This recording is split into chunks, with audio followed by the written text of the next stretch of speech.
നമസ്തേ എല്ലാ പ്രിയപ്പെട്ട പ്രേക്ഷകർക്കും പുത്തൻപുലരിയിലേക്ക് സ്വാഗതം. ഞാൻ പ്രദീപ് പിള്ള. ഇന്ന് കൊല്ലവർഷം 1201 ആണ്ട്, ചിങ്ങം 14, വിശാഖം നക്ഷത്രം, 2025 ഓഗസ്റ്റ് 30 ശനി. രാഹുകാലം ഇന്ന് രാവിലെ 9:21 മുതൽ 10:53 വരെ. വാർത്തകളാൽ സമ്പുഷ്ടമാണ്. ഇന്നും ആഘോഷമുണ്ട്. രാജ്യാന്തര തലത്തിൽ പ്രധാനപ്പെട്ട വാർത്തകൾ വരുന്നുണ്ട്. തീർച്ചയായിട്ടും കണ്ണൂരിൽ നിന്ന് പതിവ് പോലെ ഒരു വാടക വീട്ടിലെ സ്ഫോടന വാർത്ത വരുന്നുണ്ട്. പ്രധാനമന്ത്രി ചൈനയിലെത്തിയിരിക്കുകയാണ്. സുപ്രധാനമായ ഷാങ്ഹായ് സാമ്പത്തിക ഫോറം, സാമ്പത്തിക ഉച്ചകോടി, ഷാങ്ഹായ് സഹകരണ ഉച്ചകോടിയിൽ പ്രധാനമന്ത്രി പങ്കെടുക്കുന്നു. അതിനേക്കാൾ പ്രധാനപ്പെട്ടൊരു വാർത്ത ജനം TV അല്പസമയത്തിനു ശേഷം പുറത്തു വിടുന്നു. ഭാരതം ചൈന ബന്ധത്തിൽ മാറ്റങ്ങൾ വരുന്നുവോ? ചൈന ഭാരതവുമായി അടുക്കാൻ ശ്രമിക്കുകയാണോ? അങ്ങനെയാണെങ്കിൽ അതിന് പിന്നിൽ എന്താണ്? ഇത്തരം പ്രധാനപ്പെട്ട വാർത്തകളും വിശേഷങ്ങളുമായി പുത്തൻ പുലരി തുടങ്ങുകയാണ്. ആദ്യം പ്രധാന വാർത്തകൾ. News headlines brought to you by Happy Jacks. Happy keeps everybody happy. കണ്ണൂരിൽ വൻ സ്ഫോടനം. ഒരാൾ കൊല്ലപ്പെട്ടു, 2 പേർക്ക് പരിക്ക്. സ്ഫോടനത്തിൽ വീട് പൂർണ്ണമായും തകർന്നു.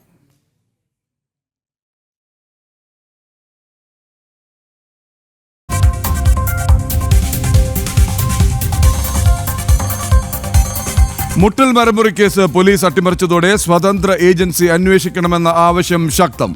കൃത്യമായ കുറ്റപത്രം സമർപ്പിക്കാതെ പ്രതികളെ രക്ഷിക്കാനുള്ള നീക്കവുമായി പോലീസ്. CBI അന്വേഷണം അനിവാര്യമെന്ന പരിസ്ഥിതി പ്രവർത്തകർ.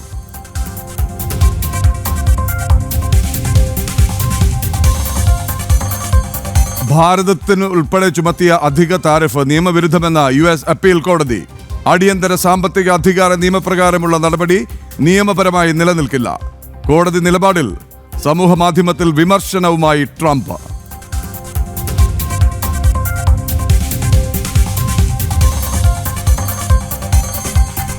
പ്രചരണത്തിന് തദ്ദേശ സ്ഥാപനങ്ങളുടെ ഫണ്ട് അടിച്ചുമാറ്റി സർക്കാർ.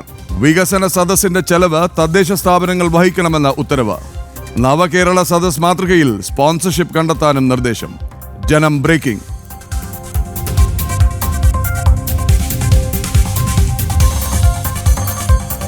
അയ്യപ്പ സംഗമത്തിലൂടെ സർക്കാർ ലക്ഷ്യമിടുന്നത് കോടികൾ. ശബരിമലയെ സുഖവാസ കേന്ദ്രമാക്കാൻ നീക്കം. കോടികൾ സംഭാവന നൽകുന്നവർക്ക് സന്നിധാനത്ത് സുഖതാമസം. ലോക കേരള സഭയിൽ പങ്കെടുത്ത പ്രവാസി വ്യവസായികൾക്ക് അയ്യപ്പ സംഗമത്തിലേക്ക് ക്ഷണം. സംഭാവനയ്ക്കനുസരിച്ച് ഇനം തിരിച്ച് പ്രിവിലേജ് കാർഡും. ജനം ബ്രേക്കിംഗ്.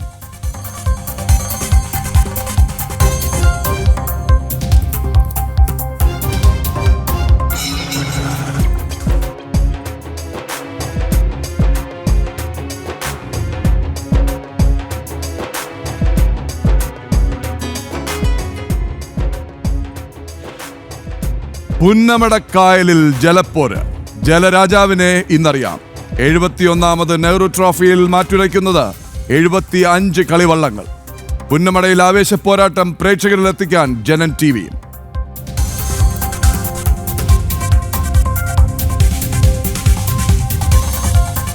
സംസ്ഥാനത്ത് ഇന്നും മഴയ്ക്ക് സാധ്യത. കണ്ണൂരും കാസർഗോഡും യെല്ലോ അലർട്ട്.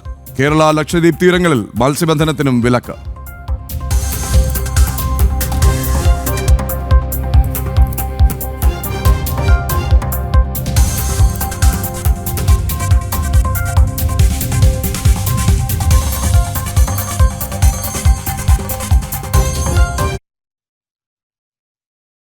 ഓളങ്ങൾക്ക് തീ പകരാൻ ഇനി അല്പസമയം മാത്രം. ജലമാമാങ്കം.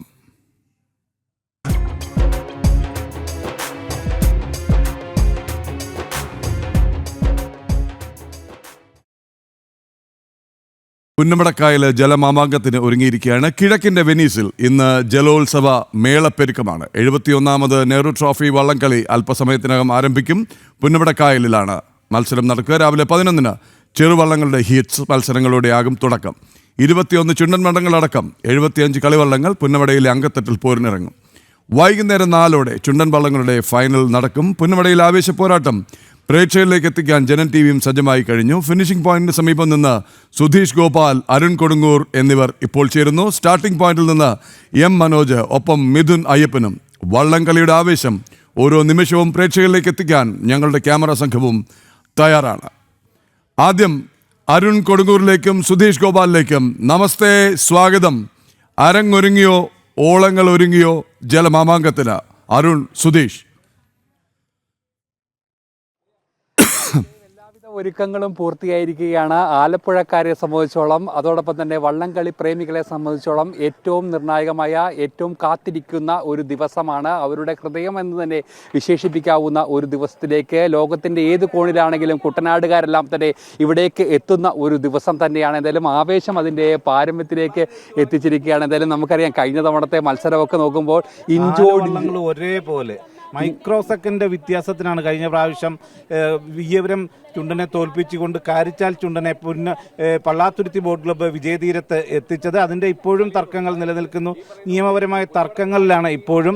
എന്നാൽ ഒരു ചെറിയ വ്യത്യാസത്തിനെങ്കിലും കാരിച്ചാൽ ചുണ്ടനാണ് വിജയിച്ചതെന്ന ഒരു പ്രഖ്യാപനമാണ് ഉണ്ടായിട്ടുള്ളത്. എന്തു തന്നെയായാലും വലിയ വാശി, കഴിഞ്ഞ തവണത്തേതിലും വലിയ വാശിയാണ് ഇത്തവണ ഉള്ളത്. അതുകൊണ്ട് തന്നെ ആ കപ്പ് തിരിച്ചു പിടിക്കുക എന്ന, വിയ്യപുരം ചുണ്ടനായിരുന്നു 2023 വിജയിച്ചത്. ആ കപ്പ് തിരിച്ചു പിടിക്കാൻ കഴിഞ്ഞ തവണ നടത്തിയ പോരാട്ടം വിഫലമായെങ്കിൽ ഇത്തവണ അത് തിരിച്ചു പിടിക്കാനാണ് വിയ്യപുരം ചുണ്ടനയിൽ വില്ലേജ് ബോട്ട് ക്ലബ് കൈനകരി എത്തുന്നത്. ഇത് ഏറ്റവും ഈ ആവേശം നിറയുന്ന ഒരു ഹീറ്റ്സ് എന്ന് പറയുന്നത് 3ാം ഹീറ്റ്സാണ്. അതിൽ ഏറ്റവും വിജയസാധ്യത കൽപ്പിക്കുന്ന 2 ചുണ്ടൻ വള്ളങ്ങൾ, അത് ഒന്ന് പള്ളാത്തുരുത്തി തുഴയുന്ന മേൽപ്പാടം ചുണ്ടൻ, അതോടൊപ്പം തന്നെ UBC കൈനകരി തുഴയുന്ന തലവടി ചുണ്ടൻ. ഇത് രണ്ടും ഒരേ ഹീറ്റ്സിൽ വരുമ്പോൾ അതൊരു വലിയ മത്സരം തന്നെയാകും. ഇപ്പോൾ അരുണും നേരത്തെയും നെഹ്റു ട്രോഫി നിരവധി തവണ റിപ്പോർട്ട് ചെയ്തിട്ടുള്ള ഒരു വ്യക്തിയാണ്. ഇവിടുത്തെ ഒരു ആവേശം അത് ഒരു മാസത്തിലധികം നീണ്ടു നിൽക്കുന്ന ഒരു പരിശീലനത്തോടെയാണ് എത്തുന്നത്. അപ്പോൾ ഇന്ന് അതിൻ്റെ എല്ലാ ഒരു ഫലം അറിയുകയാണ്. എന്തെങ്കിലും പ്രവചനമുണ്ടോ അരുണിന്? നിലവിലില്ല. എന്തായാലും കഴിഞ്ഞ തവണ നമ്മൾ കുറേ പ്രവചിച്ചിരുന്നു, പക്ഷേ കുറേ ട്രോളുകൾ ഏറ്റുവാങ്ങി ഇത്തവണ അങ്ങനെ ഒരു കാര്യത്തിലേക്ക് മുതിരുന്നില്ല. എന്തായാലും അതിൽ ഏറ്റവും പ്രധാനപ്പെട്ടത് ഓരോ കരകളുടെയും ആവേശം, അതോടൊപ്പം തന്നെ അഭിമാനം. ആ കരകൾക്ക് വേണ്ടിയിട്ട് കാരിച്ചാൽ ചുണ്ടൻ സ്വന്തം കരയെന്ന് ഉള്ള കരുത്ത്, അതാണ് ഏറ്റവും പ്രധാനപ്പെട്ട ഈ ജലമേളയുടെ ഏറ്റവും പ്രധാനപ്പെട്ട ഒരു കാര്യമാണ്. അതുതന്നെയാണ് ഏറ്റവും അവരുടെ ഒരു അഭിമാനമായി തന്നെ അവർ നേരിട്ട് ഇറക്കിക്കൊണ്ട് ആ ആവേശം വാനോളം ഉയർക്കുന്ന ഒരു സംവിധാനം തന്നെയല്ലേ? തീർച്ചയായിട്ടും അത്തരത്തിൽ വലിയ മറ്റ് സ്ഥിരം കളിച്ചു വരുന്ന ടീമുകളുടെ അതേ രീതിയിൽ ഒരു മാസത്തിലധികം നീണ്ടു നിൽക്കുന്ന പരിശീലനം, സംസ്ഥാനത്തിന് പുറത്തു നിന്നുള്ള പ്രൊഫഷണൽ തുഴച്ചിൽക്കാരായിട്ടുള്ള 25 പേരെ അടക്കം ഉൾപ്പെടുത്തിക്കൊണ്ടാണ് കാരിച്ചാൽ ചുണ്ടൻ വരുന്നത്. അതുപോലെയാണ് ഓരോ ടീമും ഓരോ ചുണ്ടൻ വള്ളങ്ങളും. ഇതൊക്കെ തന്നെ ഈ പരിശീലനം ഇടയ്ക്ക് ഈ ചുണ്ടനിൽ നിർത്തി മറ്റ് ചെറുവള്ളങ്ങളിലോ മറ്റ് ഒരു താൽക്കാലികമായി വാടകയ്ക്കെടുക്കുന്ന മറ്റൊരു ചുണ്ടൻ വള്ളത്തിലോ തുഴഞ്ഞുകൊണ്ട് ഈ വള്ളത്തിലും ഈ പരിശീലനം പോലെ തന്നെ കായിക താരങ്ങൾ എത്രത്തോളം പരിശീലിക്കുന്നു അതുപോലെ തന്നെ ഈ ചുണ്ടൻ വള്ളത്തിനും വലിയ ഒരുക്കങ്ങളാണ് നടത്തുന്നത്. ആ ഒരുക്കത്തോടെയാണ് ഇന്ന് ചുണ്ടൻ വീണ്ടും നീറ്റിലിറക്കി പുന്നമടയിലേക്ക് എത്തുന്നത്. ഏതാണ്ട് 11 മണിയോടൊക്കെ ചുണ്ടൻ വള്ളങ്ങൾ ഇവിടേക്ക് വന്ന് തുടങ്ങുന്നു. ആ സമയം മുതൽ തന്നെ വള്ളംകളിയുടെ ആവേശം, നമ്മൾ ഈ നിൽക്കുന്ന ഇടങ്ങളിലേക്ക് പോലും ഒന്ന് എത്താൻ പറ്റാത്തൊരവസ്ഥയിലേക്ക് വള്ളംകളി കാണാവുന്ന എല്ലാ ഇടങ്ങളിലും ഇരുകരകളിലും. ഇതിനോടൊപ്പം നമ്മൾ പറയേണ്ടതുണ്ട്, ചുണ്ടൻ വള്ളങ്ങൾ മാത്രമല്ല ഈ ചെറുവള്ളങ്ങളിലെ മത്സരവും ഭയങ്കര ആവേശം നിറയുന്നതാണ്. പ്രത്യേകിച്ച് ഇരുട്ടുകുത്തി, വെപ്പ്, അതോടൊപ്പം തന്നെ ചുരുളൻ വള്ളമൊക്കെ വലിയ രീതിയിൽ ആവേശം പറയുന്നത് ഇഞ്ചോടിഞ്ച് പോരാട്ടം തന്നെയാണ് ആ വള്ളങ്ങളിലും നടക്കുന്നത്. ഇരുട്ടുകുത്തിയിൽ മാത്രം 3 വിഭാഗങ്ങളിലാണ്. ഇരുട്ടുകുത്തി A, B, C ഗ്രേഡ് ഉണ്ട്. ആ വിഭാഗത്തിൽ മാത്രം 37 വള്ളങ്ങൾ മത്സരിക്കുന്നുണ്ട്. അതുപോലെ തന്നെ പ്രത്യേകതയാണ് തെക്കനോടി വള്ളം, അതിൽ സ്ത്രീകളാണ് തുഴയുന്നത്. അവരുടേതും 4 ചുണ്ടൻ വള്ളങ്ങൾ, 4 തെക്കനോടി വള്ളങ്ങളുണ്ട്. അപ്പോൾ അവരിലും വലിയ ആവേശമാണ്. അവരും കൃത്യമായ പരിശീലനത്തോടെയൊക്കെ എത്തുന്നു. ഈ ചുണ്ടൻ വള്ളങ്ങൾക്ക് കിട്ടുന്ന ഒരു പ്രാധാന്യം മൊത്തത്തിൽ വാർത്തകളിലും മറ്റും കിട്ടുന്നില്ല. വെള്ളിക്കപ്പ് ചുണ്ടനാണ്. എന്നിരുന്നാൽ പോലും ഈ ചെറുവള്ളങ്ങളും എല്ലാം ചേരുമ്പോഴാണ് നെഹ്റു ട്രോഫി ആവുന്നത്. അതിനോടൊപ്പം പറയേണ്ട ഒരു കാര്യം, ഇത്രയും ചുരുങ്ങിയ ഒരു സമയം, ഇപ്പോൾ ഇന്ന് രാവിലെ 11-ന് ആരംഭിക്കുന്ന വള്ളംകളി അത് വൈകിട്ട് 5 മണിയോടെ പൂർത്തിയാക്കുന്നതാണ് ആ ഷെഡ്യൂള്. ആ സമയത്തിനുള്ളിൽ 75 കളിവള്ളങ്ങളിലായി ഏതാണ്ട് 4000-ലധികം പേർ മത്സരിക്കുന്നു. അങ്ങനെ ഇത്രയും ജനപങ്കാളിത്തമുള്ള കായിക താരങ്ങളെ കൊണ്ട് സമ്പുഷ്ടമാകുന്ന ഒരു കായിക മേള വേറെ ലോകത്തെവിടെയും കാണില്ല. അതുകൊണ്ട് തന്നെയാണ് ഓളപ്പരപ്പിലെ ഒളിമ്പിക്സ് എന്നാണ് ഇതിനെ വിളിക്കുന്നത് പോലും. അതോടൊപ്പം തന്നെ ഈ ഉദ്ഘാടന ചടങ്ങിലേക്ക് കൂടി പറയുകയാണെങ്കിൽ ഇന്ന് ആരൊക്കെയാണ് പ്രധാന വിശിഷ്ട അതിഥി? അതോടൊപ്പം തന്നെ സുരേഷ് ഗോപി MP ഇടപെട്ട് കൃത്യമായി കാലങ്ങളായുള്ള ഒരു വള്ളപ്രേമികളുടെയും ഈ കരകളുടെയും ഒക്കെ തന്നെ പ്രധാനപ്പെട്ട ആവശ്യമായ എന്തായാലും സുരേഷ് ഗോപി കേന്ദ്രമന്ത്രി ഇടപെട്ടുകൊണ്ട് ആ ഒരു സഹായം കൂടി എത്തിയിരിക്കുകയല്ലേ? അതിന് വലിയൊരു സ്വീകാര്യത തന്നെയാണ് കിട്ടി. ഇപ്പം തന്നെ നമുക്കറിയാം നമുക്കറിയാം ഇന്നും ഇപ്പോഴും ഇവിടെ ഒരുക്കങ്ങൾ പൂർത്തിയായിട്ടില്ല. കസേരകൾ പിടിച്ചിടണം, അത്തരം കാര്യങ്ങൾ ഒരു സ്ഥിരം സംവിധാനം ഈ നെഹ്റു ട്രോഫി പവലിയനുമായി ബന്ധപ്പെട്ട് ഈ പുന്നമടയിൽ ഇല്ല. അതിൻ്റെ എല്ലാ ഒരുക്കങ്ങൾ ഈ നെഹ്റു ട്രോഫിയുടെ ഡേറ്റ് തീരുമാനിച്ച് ഏതാണ്ട് 3-4 ദിവസം മുമ്പ് തുടങ്ങി ആ രീതിയിൽ പൂർത്തിയാക്കുന്ന ഒരു അവസ്ഥയാണ്. അതിന് തന്നെ ഒരു എല്ലാ പ്രാവശ്യവും നമ്മളിത് കാണുന്നതാണ്. അതിനൊരു ശാശ്വത സംവിധാനം. മഴ പെയ്ത ഇവിടെ തന്നെ ഈ 10,000 രൂപയുടെയൊക്കെ ടിക്കറ്റ് എടുത്തിരിക്കുന്ന പലരും നനയുന്ന സാഹചര്യമാണ് നിലനിൽക്കുന്നത്. എല്ലാവർക്കും ഇരിക്കാൻ സീറ്റ് കിട്ടാറില്ല. അത്രയൊക്കെ ഒരുപാട് പ്രശ്നങ്ങൾ ഇതിൻ്റെ ഇപ്പോഴും നിലനിൽക്കുന്നു. ഇത്രയേറെ പ്രശസ്തിയും പേരും എല്ലാം പറയുമ്പോഴും അതിനൊന്നും വേണ്ട ഒരു പരിഗണന സത്യത്തിൽ സംസ്ഥാന സർക്കാർ നൽകുന്നില്ല. ഇത് കേന്ദ്ര സർക്കാരിൽ നിന്ന് ഇപ്പോൾ എന്തായാലും സഹായം, അതും കേന്ദ്രമന്ത്രി സുരേഷ് ഗോപിയുടെ ഇടപെടലിൽ കിട്ടിയിരിക്കുന്നു. അതിന് വലിയ ഒരു സ്വീകാര്യതയുണ്ട്. ഇന്ന് ഉച്ചയ്ക്ക് 2 മണിയോടെ മുഖ്യമന്ത്രി പിണറായി വിജയനാണ് ഉദ്ഘാടനം ചെയ്യുന്നത്. സിംബാബ്വേയിൽ നിന്നുള്ള ഒരു ഇന്ത്യക്കാരനായ ഒരു മന്ത്രിയും സിംബാബ്വേയിലെ മന്ത്രിയും പങ്കെടുക്കുന്നുണ്ട്. മറ്റ് സംസ്ഥാന മന്ത്രിമാരുണ്ട്. സുരേഷ് ഗോപി എത്തിച്ചേർന്നേക്കുമെന്ന് പറയുന്നു. എന്നാൽ അതിലൊരു നിതിൻ ഗഡ്കരിയുടെ വരെ പേര് പറഞ്ഞിരുന്നു. പക്ഷേ അതിൽ ഒരു സ്ഥിരീകരണം ഉണ്ടായതായി ഇന്നലെ വൈകിട്ട്. ശരി, സുധീഷ് ഗോപാൽ, അരുൺ കൊടുങ്ങൂർ, മറ്റ് റിപ്പോർട്ടർമാർ മനോജ്, മിഥുൻ, നിങ്ങളിലേക്ക് തിരികെ എത്താം. വീണ്ടും ആലപ്പുഴയിലേക്കാണ്, പുന്നമടക്കായലിലേക്കാണ്. സ്റ്റാർട്ടിംഗ് പോയിന്റിൽ നിന്ന് എം മനോജും മിഥുൻ അയ്യപ്പനും ചേരുകയാണ്. ആദ്യം മിഥുൻ അയ്യപ്പനിലേക്ക്. മിഥുൻ, ഓളപ്പരപ്പിന് തീപിടിക്കാൻ ഇനി ഏതാനും സമയം മാത്രം, അല്പസമയം മാത്രം ബാക്കി. എന്താണ് അവിടെ നിന്നുള്ള വിശേഷങ്ങൾ? ആവേശം എത്രമാത്രം?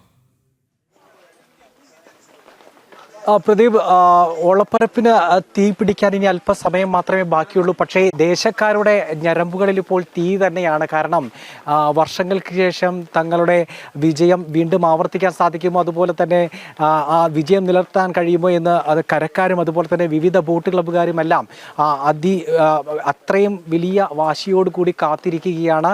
അവർ തയ്യാറെടുക്കുകയായിരുന്നു. കഴിഞ്ഞ എത്രയോ മാസങ്ങളായി ഇതിനുവേണ്ടി കാത്തിരിക്കുക, ഇന്നത്തെ ഒരു ദിവസത്തിന് വേണ്ടി കാത്തിരിക്കുകയാണ്. ഞാനിപ്പോൾ നിൽക്കുന്നത് നെഹ്റു ട്രോഫിയുടെ തന്നെ ഏറ്റവും അഭിമാനമായിട്ടുള്ള നടുഭാഗം ചുണ്ടൻ്റെ സമീപത്താണ് ഉള്ളത്. നടുഭാഗം ചുണ്ടൻ ഇപ്പോൾ നീരണിയാൻ വേണ്ടി ഒരുങ്ങുകയാണ്. അതിൻ്റെ അവസാനവട്ട ഒരുക്കങ്ങളും അതും അവസാനവട്ട അലങ്കാരം അടക്കമുള്ള പരിപാടികളിലാണ് ഇപ്പോൾ ഉള്ളത്.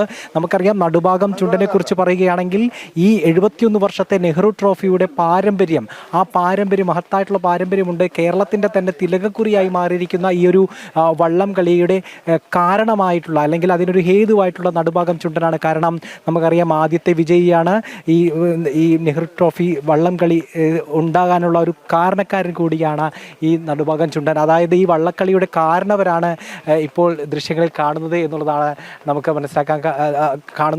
നമുക്ക് പറയാൻ കഴിയുന്നത്. വളരെ വലിയ അഭിമാന പോരാട്ടത്തിന് തന്നെയാണ് നടുഭാഗം ചുണ്ടനും തയ്യാറായിരിക്കുന്നത്. നമുക്കറിയാം, 2019 അവസാനമായി നടുഭാഗം ചുണ്ടന് നെഹ്റു ട്രോഫിയിൽ മുത്തമിടാൻ അവസരം ലഭിച്ചത്. ആദ്യം 1952 ആ അവസരം ലഭിച്ചതിന് ശേഷം ഏതാണ്ട് 50 വർഷത്തിലേറെ സമയം കാത്തിരിക്കേണ്ടി വന്നു നടുഭാഗം ചുണ്ടനെ വീണ്ടും ഒരു നെഹ്റു ട്രോഫിക്ക് കാത്തിരിക്കാൻ. പക്ഷേ ഇനിയിപ്പോൾ 2019 അവസാനം വട്ടം പള്ളാത്തുരുത്തി ബോട്ട് ക്ലബിൻ്റെ വീരന്മാരായിട്ടുള്ള തുഴക്കാരുടെ പിൻബലത്തിൽ അവർക്ക് വിജയം നേടാൻ സാധിച്ചത്. ഇപ്പോൾ ഇത്തവണ പുന്നമട ബോട്ട് ക്ലബ്ബാണ് ഇത്തവണ നടുഭാഗം ചുണ്ടന് വേണ്ടി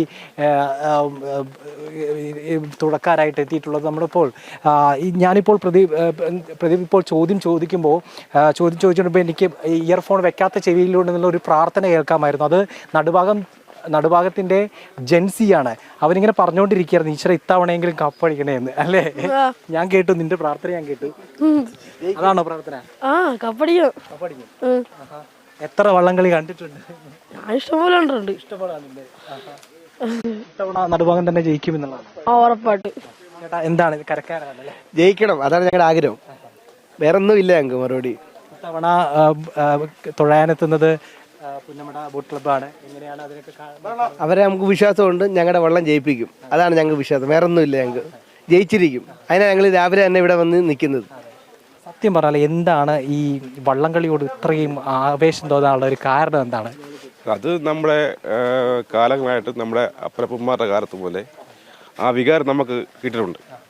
അപ്പോൾ അതിൻ്റെ ഒരു വികാരം നമുക്ക് നമ്മുടെ ഒരു ബ്ലഡിൻ്റെ ഒരു ഭാഗമായിട്ട് മാറിയിരിക്കുക നടുഭാഗം വള്ളം കൊണ്ട്. അപ്പം നമുക്ക് തീർച്ചയായിട്ടും വിജയിക്കുമെന്ന് നല്ല ഉറപ്പുണ്ട്.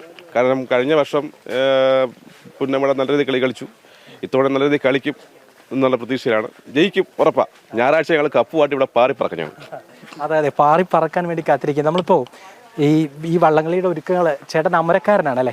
നമുക്കറിയാം വള്ളത്തിന്റെ വേഗതയും കുതിപ്പും ദിശയും എല്ലാം നിർണ്ണയിക്കുന്നതിൽ ഏറ്റവും പ്രധാനപ്പെട്ട പങ്കാണ് അമരത്തിനുള്ളത്. ആ അമരത്തിലെ 2ാം അമരക്കാരനാണെന്നാണ് കരുതുന്നത്. എന്താ 4ാം അമരക്കാരൻ? ചേട്ടന്റെ പേരെന്താണ്? സന്തോഷ്. ചേട്ടാ, എങ്ങനെയാണ് ഇത്തവണ എങ്ങനെയാണ് ഒരു നടുഭാഗം അഭിമാനം ഉയർത്താൻ പോകുന്നത്? ഞങ്ങൾ നല്ല കഠിന പരിശീലനത്തിലായിരുന്നു. എല്ലാവർക്കും നല്ല ആത്മവിശ്വാസമുണ്ട്. 150% ഞങ്ങൾ കപ്പടിക്കുന്നത്. ഈ ഒരുക്കങ്ങളൊക്കെ എത്ര ദിവസത്തെ ഒരുക്കങ്ങളാണ്? ഞങ്ങൾ 32 ദിവസമായി, 32-35 ദിവസമായി. ഇത്തവണ ചേട്ടൻ പുന്നമട ക്ലബിൻ്റെയാണ്? അത് പുന്നമട ക്ലബിൻ്റെ. പുന്നമട ക്ലബിനെ കുറിച്ച് ഒന്ന് പറയുകയാണെങ്കിൽ, ഈ നടുഭാഗത്തിന് വേണ്ടി, നടുഭാഗം എന്ന് പറയാൻ നമുക്കറിയാം ഈ വള്ളംകളിയുടെ കാരണവരാണെന്ന് വേണമെങ്കിൽ പറയാം. ആ ഒരു അഭിമാനമായിട്ടുള്ള വള്ളത്തിൽ തന്നെ തുഴയാനെത്തുന്നതിൻ്റെ ഒരു ഇത്ര നല്ല വള്ളത്തിൽ തുഴയുന്ന ഒരു സന്തോഷമായിട്ടായിരുന്നു, വിഭാഗ്യമായിട്ടായിരുന്നത്. തീർച്ചയായിട്ടും 2 തവണയാണ് നെഹ്റു ട്രോഫിയിൽ മുത്തമിടാൻ ഈ വള്ളത്തിന് സാധിച്ചിട്ടുള്ളത്. ഇത്തവണ ഒരു 3ാം കപ്പ്, 3ാം തവണ നടുഭാഗം ഇത്തവണ നേടുമെന്നുള്ള ഒരു പ്രതീക്ഷ തന്നെയാണ് എല്ലാവരും. ചേട്ടാ, എങ്ങനെയുണ്ട് ഇത്തവണത്തെ ഒരുക്കങ്ങളൊക്കെ? ഇപ്പോൾ ഇനി നിമിഷങ്ങൾക്കകം നിങ്ങളുടെ ഇപ്പോൾ 32 ദിവസത്തെ പ്രാക്ടീസ് ആണെന്നാണ് പറയുന്നത്. 32 ദിവസം നിങ്ങൾ അധ്വാനിച്ചതിൻ്റെ, കഷ്ടപ്പെട്ടതിൻ്റെ, നിങ്ങളുടെ പ്രാർത്ഥനകളെല്ലാം സഫലമാകാൻ പോവുകയാണ്. ഞങ്ങൾ തികഞ്ഞ ആത്മവിശ്വാസത്തിലാണ്. ഞങ്ങൾ 100% മത്സരിച്ച് വിജയം കൈവരിക്കുമെന്നുള്ള ആത്മവിശ്വാസത്തിൽ തന്നെയാണ് ഞങ്ങൾ. ഇത് ഞങ്ങളുടെ 1ാം പങ്കായക്കാരാണ്.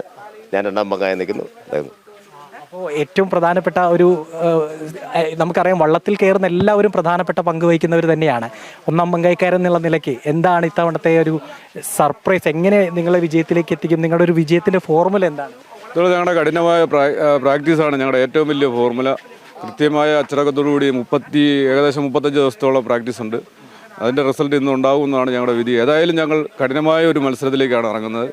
ബാക്കി നമുക്ക് മത്സരമാണ്, ആര് ജയിക്കുക ആര് തോക്കുമെന്ന് നമുക്കൊന്നും പറയാൻ പറ്റില്ല. അതെല്ലാം ദൈവത്തിൻ്റെ നമ്മൾ ചെയ്യാനുള്ള കാര്യങ്ങൾ നമ്മൾ തുഴയിൽ കൊണ്ടുവരിക. തുഴയാണ് നമ്മുടെ ആയുധം, വള്ളവും തുഴയുമാണ് നമ്മുടെ ആയുധം. അതിൽ ഞങ്ങൾ കോൺസെൻട്രേറ്റ് ചെയ്യുക. ഏതായാലും ഞങ്ങൾ പൂർണ്ണ ആത്മവിശ്വാസത്തിലാണ്. 100% ഞങ്ങളുടെ തുഴച്ചക്കാരെ ഞങ്ങൾ വിശ്വാസമുണ്ട്. കഴിഞ്ഞ തവണ നമ്മൾ ചില പ്രശ്നങ്ങളൊക്കെ ഉണ്ടായിരുന്നു. നമുക്ക് സ്റ്റാർട്ടിങ്ങിൽ പ്രശ്നങ്ങളുണ്ടായിരുന്നു. പിന്നെ മില്ലി സെക്കൻഡിൻ്റെ പല അംശങ്ങളെടുത്ത് വിജയത്തിൽ ജയിക്കുന്നു. ഇത്തവണ ഒരുപക്ഷെ അത് അത്തരം ഏതാണ്ട് ഒരേ സമയം എത്തിക്കഴിഞ്ഞാൽ തുല്യ വിജയികളായിട്ട് പ്രഖ്യാപിക്കുമെന്നാണ് അറിയാൻ കഴിഞ്ഞത്. സ്റ്റാർട്ടിങ്ങിലുള്ള പ്രശ്നങ്ങളും പരിഹരിച്ചു എന്നാണ് അവകാശപ്പെടുന്നത്. അത്തരം ആശങ്കകളുണ്ട് ഇപ്പോൾ? ഇല്ല, ഇത്തവണ ആശങ്കകളില്ല. കഴിഞ്ഞ പ്രാവശ്യം ആശങ്കകളില്ല. പക്ഷെ എന്തോ ഒരു നിമിത്തം പോലെയാണ് അന്ന് കഴിഞ്ഞ പ്രാവശ്യവും സംഭവിച്ചത്. കഴിഞ്ഞ പ്രാവശ്യം ഈ വള്ളത്തിന് തന്നെയാണ് ആ ദുർവിധി ഉണ്ടായത്. അങ്ങനെ തുഴ പൊക്കി പിടിച്ചപ്പോൾ സ്റ്റാർട്ട് അടിച്ച് അങ്ങനെ ഒരു ഇതുണ്ടായി. ഇത്തവണ ഉണ്ടാകില്ലെന്നാണ് NTBR സൊസൈറ്റി അറിയിച്ചിരിക്കുന്നത്. അവരെ വിശ്വാസം അർപ്പിക്കുന്നു. തീർച്ചയായിട്ടും അത് തന്നെയാണ് നമുക്ക് പറയാനുള്ളത്. എല്ലാവരും വലിയ പ്രാർത്ഥനയിലാണ്. അവരുടെ മാസങ്ങളോളം നീണ്ടുനിന്ന തയ്യാറെടുപ്പും പ്രാർത്ഥനകളും എല്ലാം ഇന്ന് അതിൻ്റെ ഏറ്റവും അവസാന നിമിഷത്തിലേക്ക് എത്തുകയാണ്. ഓളപ്പരപ്പിൽ ഇങ്ങനെ ചാട്ടുളി പോലെ പായാൻ വേണ്ടി നടുഭാഗം ചുണ്ടൻ ഒരുങ്ങിക്കഴിഞ്ഞു, കരുത്തരായി കഴിഞ്ഞിട്ടുണ്ട്. പുന്നമട ബോട്ട് ക്ലബിൻ്റെ കരുത്തരായിട്ടുള്ള, ശക്തരായിട്ടുള്ള, തന്ത്രശാലികളായിട്ടുള്ള തുഴക്കാരൻ്റെ കരുത്തിൽ ഇത്തവണ നടുഭാഗം ചുണ്ടൻ, അതായത് ഈ കാരണവരായിട്ടുള്ള നടുഭാഗം ചുണ്ടൻ ഇത്തവണ കപ്പടിക്കുമെന്നുള്ള ഉറച്ച വിശ്വാസത്തിലാണ് കരക്കാരും ബോട്ട് ക്ലബ്ബുകാരും എല്ലാം ഉള്ളത്. ഇപ്പോൾ ഇതാ നീരണിയാൻ മിഥുനിലേക്കും മനോജിലേക്കും മടങ്ങിയെത്താം. കണ്ണൂർ കണ്ണപുരം കീഴറയിൽ വാടക വീട്ടിൽ വൻ സ്ഫോടനം. ഒരാൾ കൊല്ലപ്പെട്ടു, 2 പേർക്ക് പരിക്കേറ്റതായും വിവരമുണ്ട്. വീട് പൂർണ്ണമായും തകർന്നു. പുലർച്ചെ 2 മണിയോടെയാണ് സംഭവം. Kannur city police commissioner Nitin Raj IPS നേതൃത്വത്തിൽ പരിശോധനകൾ ആരംഭിച്ചു. നമ്മൾ റോട്ടും ഇതെല്ലാം കണ്ടത്. അന്നേ പിന്നെ അനിയനെ വിളിച്ചു.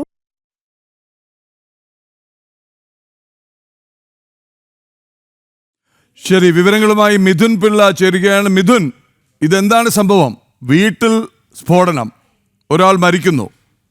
എന്താണ് ഇതിന്റെ പിന്നിൽ? എന്തെങ്കിലും സൂചനകളുണ്ടോ?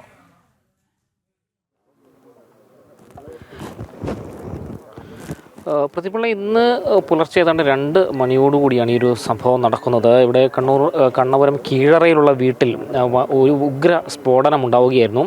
സമീപ പ്രദേശത്തുള്ള ആളുകളൊക്കെ തന്നെ ഈ പ്രദേശത്തേക്ക് ഓടി വന്ന് നോക്കിയപ്പോഴാണ് ഇവിടെ ഒരു വീട് പൂർണ്ണമായും തകർന്ന് നിൽക്കുന്ന നിലയിൽ കണ്ടെത്തിയത്. ഇതിനിടയിൽ ഈ വീട് തകർന്ന് കിടക്കുന്നതിനിടയിൽ ഒരാളുടെ കാലിൻ്റെ ഭാഗങ്ങൾ കണ്ടെത്തുകയും ചെയ്തിരുന്നു. ചില സ്ഫോടക വസ്തുക്കളുടെ ഭാഗങ്ങളും ഇവിടെ നിന്ന് കണ്ടെത്തിയിട്ടുണ്ട്. ഇപ്പോൾ അത് നമുക്ക് ദൃശ്യത്തിൽ കാണാൻ വേണ്ടി കഴിയുന്നത് ഈ സ്ഫോടനത്തിൽ മരിച്ച ഒരാളുടെ മൃതദേഹം പോലീസും ഫയർഫോഴ്സും ചേർന്ന് അവിടെ നിന്ന് പുറത്തേക്ക് കൊണ്ടുവരികയാണ്. അതായത് 2 പേരാണ് ഇവിടെ താമസിച്ചിരുന്നതെന്നാണ് ഈ പ്രദേശവാസികൾ പറയുന്നത്. ഇവർക്ക് ഈ നാട്ടുകാരുമായി അധികം ബന്ധമുണ്ടായിരുന്നില്ല. ഇവർ എവിടെയുള്ള ആളുകളാണ് എന്നതിനെ സംബന്ധിച്ചും ഇതുവരെ ഒരു വ്യക്തമായ ചിത്രം കിട്ടിയിട്ടില്ല. നാട്ടുകാരുമായി അത്ര സഹവാസത്തിലില്ലാത്ത ആളുകളാണ് ഇവിടെ ഉണ്ടായിരുന്നത്. അവർ വന്ന് സ്ഥിരമായി ഇവിടെ വന്ന് പോകുമായിരുന്നു. നാട്ടുകാർക്ക് ഇവരെക്കുറിച്ച് കാര്യങ്ങളൊന്നും അറിയാത്തതുകൊണ്ട് തന്നെ ഇത് എവിടെയുള്ള ആളുകളാണ് എന്നതിനെക്കുറിച്ച് പോലും സംശയങ്ങൾ നിലനിൽക്കുന്നുണ്ട്.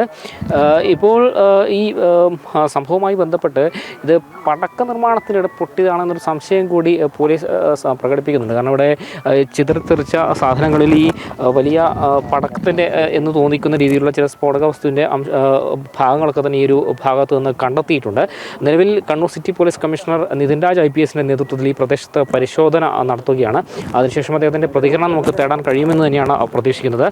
അല്പസമയത്തിനകം തന്നെ അദ്ദേഹം ഈ ബോംബ് സ്ഫോടനം നടന്ന അല്ലെങ്കിൽ ഈ സ്ഫോടനം നടന്ന വീട്ടിൽ അവിടെ പരിശോധന നടന്ന് പുറത്തേക്ക് വരും. നമുക്കത് ഈ ദൃശ്യത്തിൽ കാണാൻ സാധിക്കുന്നത് ആ വീടിൻ്റെ ഒരു ഭാഗമാണ്. അവിടെ പോലീസുകാരൊക്കെ നിൽക്കുന്നുണ്ട്. ഈ വീടിൻ്റെ ഒരു റൂമിൻ്റെ ഒരു ഭാഗം മാത്രമാണ് ഇപ്പോൾ അവിടെ നിൽക്കുന്നത്. ബാക്കിയൊക്കെ പൂർണ്ണമായും തകർന്ന് പോയിരുന്നു. അത്ര ഒരു ഉഗ്ര സ്ഫോടനം തന്നെയാണ് ഈ ഒരു പ്രദേശത്ത് നടന്നിരിക്കുന്നത്. ഇതിൻ്റെ ഈ സ്ഫോടനത്തിൻ്റെ ഒരു ഞെട്ടലിൻ്റെ ആഘാതത്തിൽ നിന്ന് ഈ പ്രദേശവാസികളൊന്നും മുക്തമായിട്ടില്ല എന്ന് തന്നെ പറയേണ്ടിയിരിക്കുന്നു. അത്രയേറെ വലിയൊരു സ്ഫോടനമാണ്. പുലർച്ചെ 2:30 ആണ് ഈ 2 മണിയോടുകൂടിയാണ് ഈ സ്ഫോടനം ഉണ്ടായത്. ഈ സമീപ പ്രദേശത്തെ വീടിൻ്റെ ഓടും മറ്റും തകർന്നിട്ടുണ്ട്. വീടിൻ്റെ ജനാലകൾ പൊളിഞ്ഞിട്ടുണ്ട്. അത്ര ഭീകരമായൊരു സ്ഫോടനമായിരുന്നു. 1.5-2 കിലോമീറ്റർ അപ്പുറം വരെ ഈ ഒരു സ്ഫോടനത്തിൻ്റെ ശബ്ദം കേട്ടിരുന്നു എന്ന് വീട്ടുകാർ ഈ പ്രദേശവാസികൾ ഉൾപ്പെടെ പറയുന്നുമുണ്ട്. പ്രദീപിള്ള. ശരി, മിഥുൻ പിള്ളയാണ് വിവരങ്ങളുമായി ചേർന്നത്.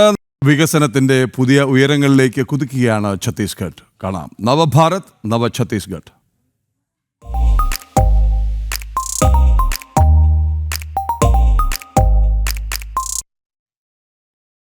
കേന്ദ്ര സംസ്ഥാന സർക്കാരുകളുടെ ദീർഘവീക്ഷണത്തോടെയുള്ള പദ്ധതികളാണ് ഇന്നത്തെ ഛത്തീസ്ഗഡിനെ രൂപപ്പെടുത്തിയത്. വികസിത സമാധാന സംസ്ഥാനമായി മാറിയ ഇന്നത്തെ ഛത്തീസ്ഗഡിന്റെ വിശേഷങ്ങൾ അറിയാം. मोदी की गारंटी है, आपका सपना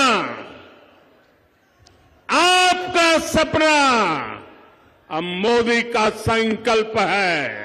हम लोगों ने जो चुनावी घोषणा पत्र जारी किया है, मोदी की गारंटी, उसमें जो भी वादे छत्तीसगढ़ की जनता से किए हैं उसको प्राथमिकता से पूरा करना, ये हमारा काम होगा. ഈ വാഗ്ദാനത്തിന്റെ പൂർണ്ണതയാണ് ഛത്തീസ്ഗഡിലെ ജനത ഇന്നിവിടെ ദർശിക്കുന്നത്. പ്രധാനമന്ത്രി നരേന്ദ്രമോദിയുടെ വീക്ഷണത്തിൽ വികസിത സമാധാന ഹരിത സംസ്ഥാനം രൂപപ്പെടുന്നു. വ്യവസായ രംഗത്ത് ഏറെ മുന്നിലാണ് സംസ്ഥാനം. സ്റ്റീലിന്റെ നാട്. രാജ്യത്ത് ഏറ്റവും കൂടുതൽ സ്റ്റീൽ ഉൽപ്പാദിപ്പിക്കുന്നത് ഇവിടെ. വിഷ്ണുദേവ് സായി സർക്കാരിന് കീഴിൽ സർവ്വമേഖലയിലും പരിഷ്കാരങ്ങൾ ദൃശ്യം. പുതിയ നയരൂപീകരണത്തിലും ഇത് പ്രതിഫലിക്കുന്നു. 1.65 ട്രില്യൺ രൂപയുടെ ബജറ്റ് നടപ്പ് സാമ്പത്തിക വർഷത്തിൽ സർക്കാർ അവതരിപ്പിച്ചിരുന്നു. ഗ്യാൻ കേലിയെ ഗതി എന്ന രസകരമായ ആശയത്തിലാണ് വിഷ്ണുദേവ് സായി സർക്കാരിൻ്റെ 2ാമത്തെ ബജറ്റ് അവതരിപ്പിച്ചത്.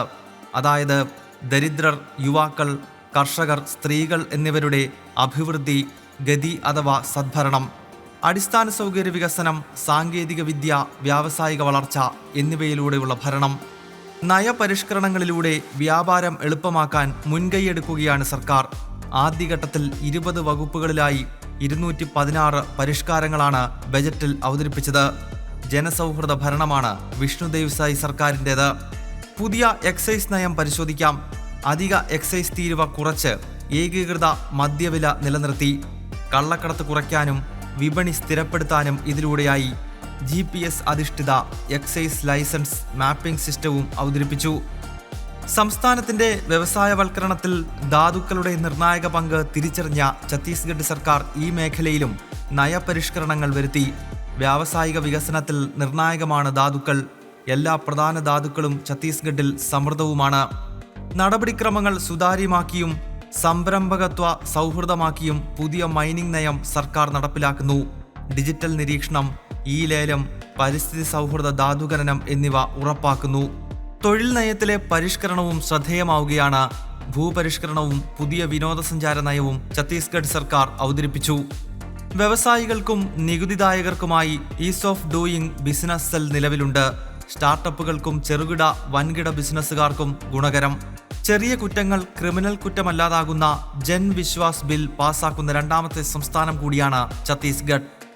സർക്കാർ വകുപ്പുകളിൽ ഡിജിറ്റലൈസേഷൻ വേഗത്തിൽ നടപ്പാക്കിയ സംസ്ഥാനം കൂടിയാണ് ഛത്തീസ്ഗഡ്. ഭൂമി സംബന്ധമായ വിവരങ്ങളും ഇനി ഇതിൽ കോടതി വ്യവഹാരങ്ങൾ ഉണ്ടെങ്കിൽ അതും ഓൺലൈനായി അറിയാനാകും. ഓൺലൈൻ സ്വത്ത് രജിസ്ട്രേഷനും സുതാര്യ വ്യവഹാരത്തിനും ആരംഭിച്ച സുഗം ആപ്പിന് മികച്ച പ്രതികരണമാണ് ലഭിക്കുന്നത്. പരിസ്ഥിതി സൗഹൃദമാകാൻ ഹരിത ഊർജത്തിന് സർക്കാർ നൽകുന്ന പ്രോത്സാഹനം വേറെയും. അഴിമതിക്കെതിരെ വിട്ടുവീഴ്ചയില്ലാത്ത നടപടിയാണ് വിഷ്ണുദേവ് സായ് സർക്കാരിൻ്റേത്. അഴിമതി വിരുദ്ധ ബ്യൂറോയും സാമ്പത്തിക കുറ്റകൃത്യ വിഭാഗവും ഭാരത്മാല പദ്ധതിയിലെ അഴിമതി തുറന്നു കാട്ടിയത് ഉദാഹരണം. പൗരന്മാരുടെ ക്ഷേമത്തിലൂന്നിയ ഡബിൾ എഞ്ചിൻ ഭരണമാണ് ഇന്നത്തെ ഛത്തീസ്ഗഡിലേത്.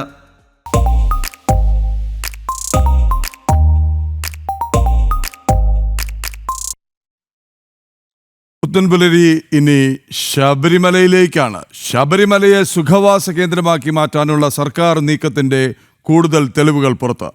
പണം വാങ്ങി സുഖദർശനത്തിനും സന്നിധാനത്ത് താമസ സൗകര്യം ഒരുക്കാനും ഉള്ള നീക്കത്തിലാണ് സർക്കാരും ദേവസ്വം ബോർഡും. 1 ലക്ഷം മുതൽ 3 കോടിയിലധികം വരെ നൽകുന്നവർക്ക് പ്രിവിലേജ് കാർഡും പ്രത്യേക സൗകര്യങ്ങളും നൽകാനാണ് നീക്കം.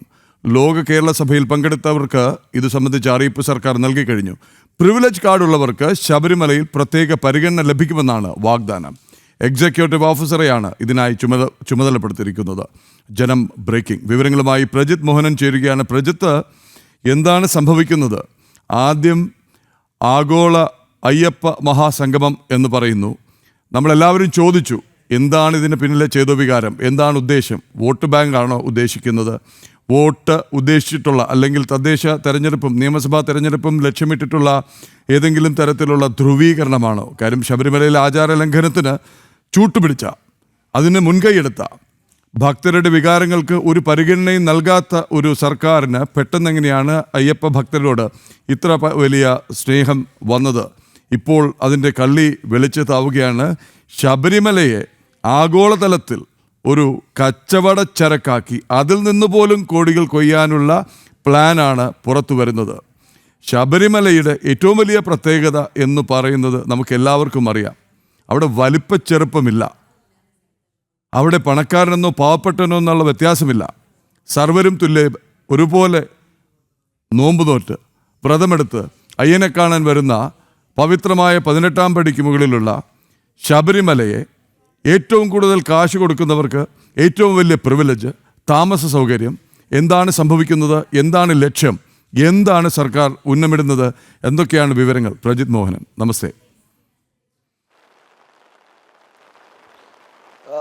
നമസ്തേ പ്രദീപ്. കഴിഞ്ഞ ദിവസം തന്നെ ഈ ലോക കേരള സഭയുമായി നേരത്തെ സഹകരിച്ചിരുന്ന അല്ലെങ്കിൽ സർക്കാരിൻ്റെ ലോക കേരള സഭയിലെത്തിയ പ്രവാസി വ്യവസായികളെ ആഗോള അയ്യപ്പ സംഗമത്തിൻ്റെ ഭാഗമാക്കാൻ സർക്കാർ ശ്രമം നടത്തുന്നതിൻ്റെ വിവരങ്ങൾ ജനം ടി വി പുറത്തുവിട്ടിരുന്നു. അവർക്ക് ഇതിൽ പങ്കെടുക്കാൻ ആവശ്യപ്പെട്ടുകൊണ്ടുള്ള ഒരു കത്ത് നൽകുന്നത് ജനം ടി വി പുറത്തുവിട്ടതാണ്. അന്ന് ഇതുമായി ബന്ധപ്പെട്ടിട്ടുള്ള മറ്റൊരു പ്രധാനപ്പെട്ട വിവരം കൂടി പുറത്തു വന്നത്, ശബരിമലയിൽ ഈ പറയുന്ന പ്രവാസി വ്യവസായികൾക്കൊക്കെ ഒരു ഓഫറുണ്ട്. അതായത് നിങ്ങൾ നൽകുന്ന സംഭാവനകൾ എന്ന് പറയുമ്പോൾ സ്പോൺസർഷിപ്പാണ്. ഇത് അടിസ്ഥാന സൗകര്യ പദ്ധതികളുടെ എന്നൊക്കെ പേരിൽ സ്പോൺസർഷിപ്പുകൾ നൽകിയാൽ അതിനനുസരിച്ചുള്ള നിങ്ങൾ നൽകുന്ന പണത്തിനനുസരിച്ചുള്ള പ്രത്യേക പരിഗണനകൾ ശബരിമലയിൽ കിട്ടുമെന്നുള്ളതായിരുന്നു ആ വാർത്ത. ഈ ആഗോള അയ്യപ്പ സംഘവുമായി ബന്ധപ്പെട്ട് ഈ പറയുന്ന രീതിയിൽ വലിയ പണച്ചാക്കുകളെയൊക്കെ ആകർഷിക്കാൻ സർക്കാർ നീക്കം നടത്തുന്നത് ഈ ഒരു ഓഫർ കൂടി മുന്നിൽ വെച്ചിട്ടാണ് എന്നുള്ള വിവരങ്ങൾ നമ്മൾ പുറത്തുവിട്ടതാണ്. ഇന്ന് ആ ഓഫറിൻ്റെ ശബരിമലയിൽ പണം വാങ്ങി ഭക്തരെ പ്രത്യേക വിഭാഗങ്ങളായി വേർതിരിക്കുന്നു എന്നതിൻ്റെ കൂടുതൽ വിശദാംശങ്ങൾ പുറത്തുവിടുകയാണ് ജനം ടി വി. 6 കാറ്റഗറികളായിട്ടാണ് ഇത്തരത്തിൽ സംഭാവന നൽകുന്നവരെ അല്ലെങ്കിൽ സ്പോൺസർഷിപ്പ് നൽകുന്നവരെ ഇനി ശബരിമലയിൽ വേർതിരിക്കുന്നത്. അത് 1 ലക്ഷം മുതൽ 10 ലക്ഷം, പിന്നീട് 10 ലക്ഷം മുതൽ അങ്ങനെ മുകളിലേക്ക് 3 കോടിയിലധികം തുക നൽകുന്നവർ വരെ എന്നുള്ളതാണ് കാറ്റഗറികൾ. ഈ കാറ്റഗറികൾ 1 ലക്ഷം മുതൽ 10 ലക്ഷം വരുന്നവർ ഒന്ന് നോർമൽ കാറ്റഗറിയിൽ ഉൾപ്പെടുന്നു. അതിന് മുകളിൽ bronze, silver, gold, platinum, diamond എന്നിങ്ങനെയാണ് ഈ കാറ്റഗറികൾ വരുന്നത്. അതിൽ ബ്രോൺസ് മുതൽ ഡയമണ്ട് വരെയുള്ള കാറ്റഗറികൾക്ക് ശബരിമലയിൽ 5 ദിവസം താമസിക്കാൻ സൗജന്യമായി താമസിക്കാനുള്ള സൗകര്യമൊരുക്കി നൽകും. അതോടൊപ്പം തന്നെ അവർക്ക് കിറ്റുകൾ, പ്രസാദ കിറ്റുകൾ, അതോടൊപ്പം ഡയറികൾ, ഒപ്പം ഈ പറയുന്ന രീതിയിൽ പമ്പയിൽ പാർക്കിങ്ങിന് മുൻഗണന എന്നിവ നൽകും. ഈ ബ്രോൺസ് മുതൽ ഡയമണ്ട് വരെയുള്ള കാറ്റഗറിയിൽ ആളുകൾക്ക് സൗകര്യം ലഭിക്കുന്നത് 1 മുതൽ 5 പേർ എന്ന രീതിയിലാണ്. വിവിധ കാറ്റഗറികളിൽ അങ്ങനെ എണ്ണം അനുസരിച്ച് നൽകുന്ന പണം അനുസരിച്ച് ആളുകൾക്ക് എത്ര പേർക്ക് ഈ സംവിധാനം, ഈ പ്രിവിലേജ് കാർഡ് സംവിധാനം ഉപയോഗിക്കാം എന്നെല്ലാം പറയുന്നുണ്ട്. അതിൽ ഏറ്റവും കുറഞ്ഞത് 1 മുതൽ 10 ലക്ഷം വരെ നൽകുന്നവർക്ക് ശബരിമലയിൽ ബുക്കിങ്ങിൽ കുറച്ച് മുൻഗണന നൽകുമെന്ന് മാത്രമാണ് പറയുന്നത്. അങ്ങനെ ആളുകളെ പണത്തിൻ്റെ പേരിൽ നൽകുന്ന കോടികളുടെയും ലക്ഷങ്ങളുടെയും അടിസ്ഥാനത്തിൽ അവർക്ക് ശബരിമലയിൽ പ്രത്യേക സുഖവാസ സൗകര്യങ്ങൾ ഒരുക്കുന്നു എന്നുള്ളതാണ് ദേവസ്വം ബോർഡും സർക്കാരുമൊക്കെ ഇപ്പോൾ ഈ പുതിയ തീരുമാനത്തിലൂടെ നടപ്പിലാക്കുന്നത്.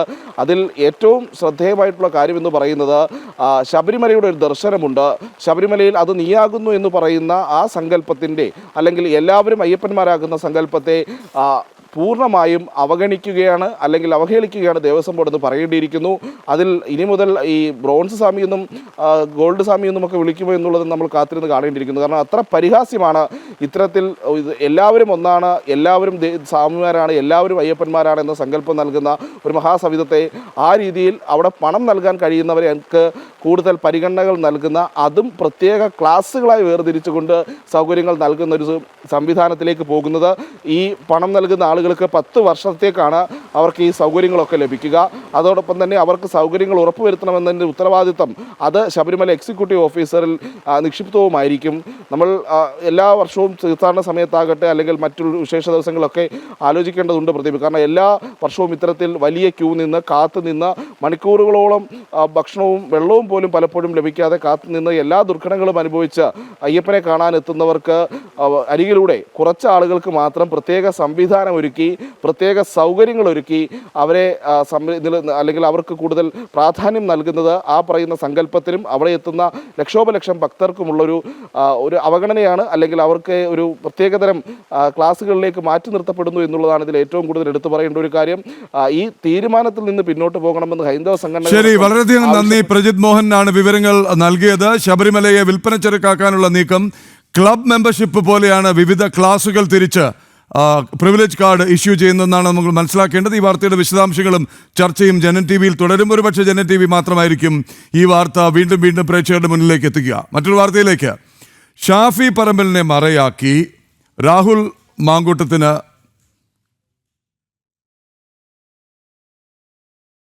സംരക്ഷണം ഏർപ്പെടുത്താൻ ശ്രമിക്കുകയാണ് കോൺഗ്രസ്. ക്ഷമിക്കണം, ഷാഫി പറമ്പലിനെ മറയാക്കി രാഹുൽ മാങ്കൂട്ടത്തിന് സംരക്ഷണം ഒരുക്കാൻ ശ്രമിക്കുകയാണ് കോൺഗ്രസ്. MLA എന്നുള്ള നിലയിൽ മണ്ഡലത്തിൽ നിന്ന് മാറി നിൽക്കരുതെന്നും കഴിഞ്ഞ ദിവസം ചേർന്ന ഗ്രൂപ്പ് യോഗത്തിൽ തീരുമാനമെടുത്തിരുന്നു. സംരക്ഷണം ഏർപ്പെടുത്തുമ്പോഴും തദ്ദേശ തെരഞ്ഞെടുപ്പിൽ രാഹുലിനെതിരെ കോൺഗ്രസ് സ്വീകരിച്ച നടപടികൾ എന്ന പേരിൽ ജനപിന്തുണ നേടാനുള്ള ശ്രമങ്ങൾ മണിയറയിൽ നടക്കുന്നുണ്ട്.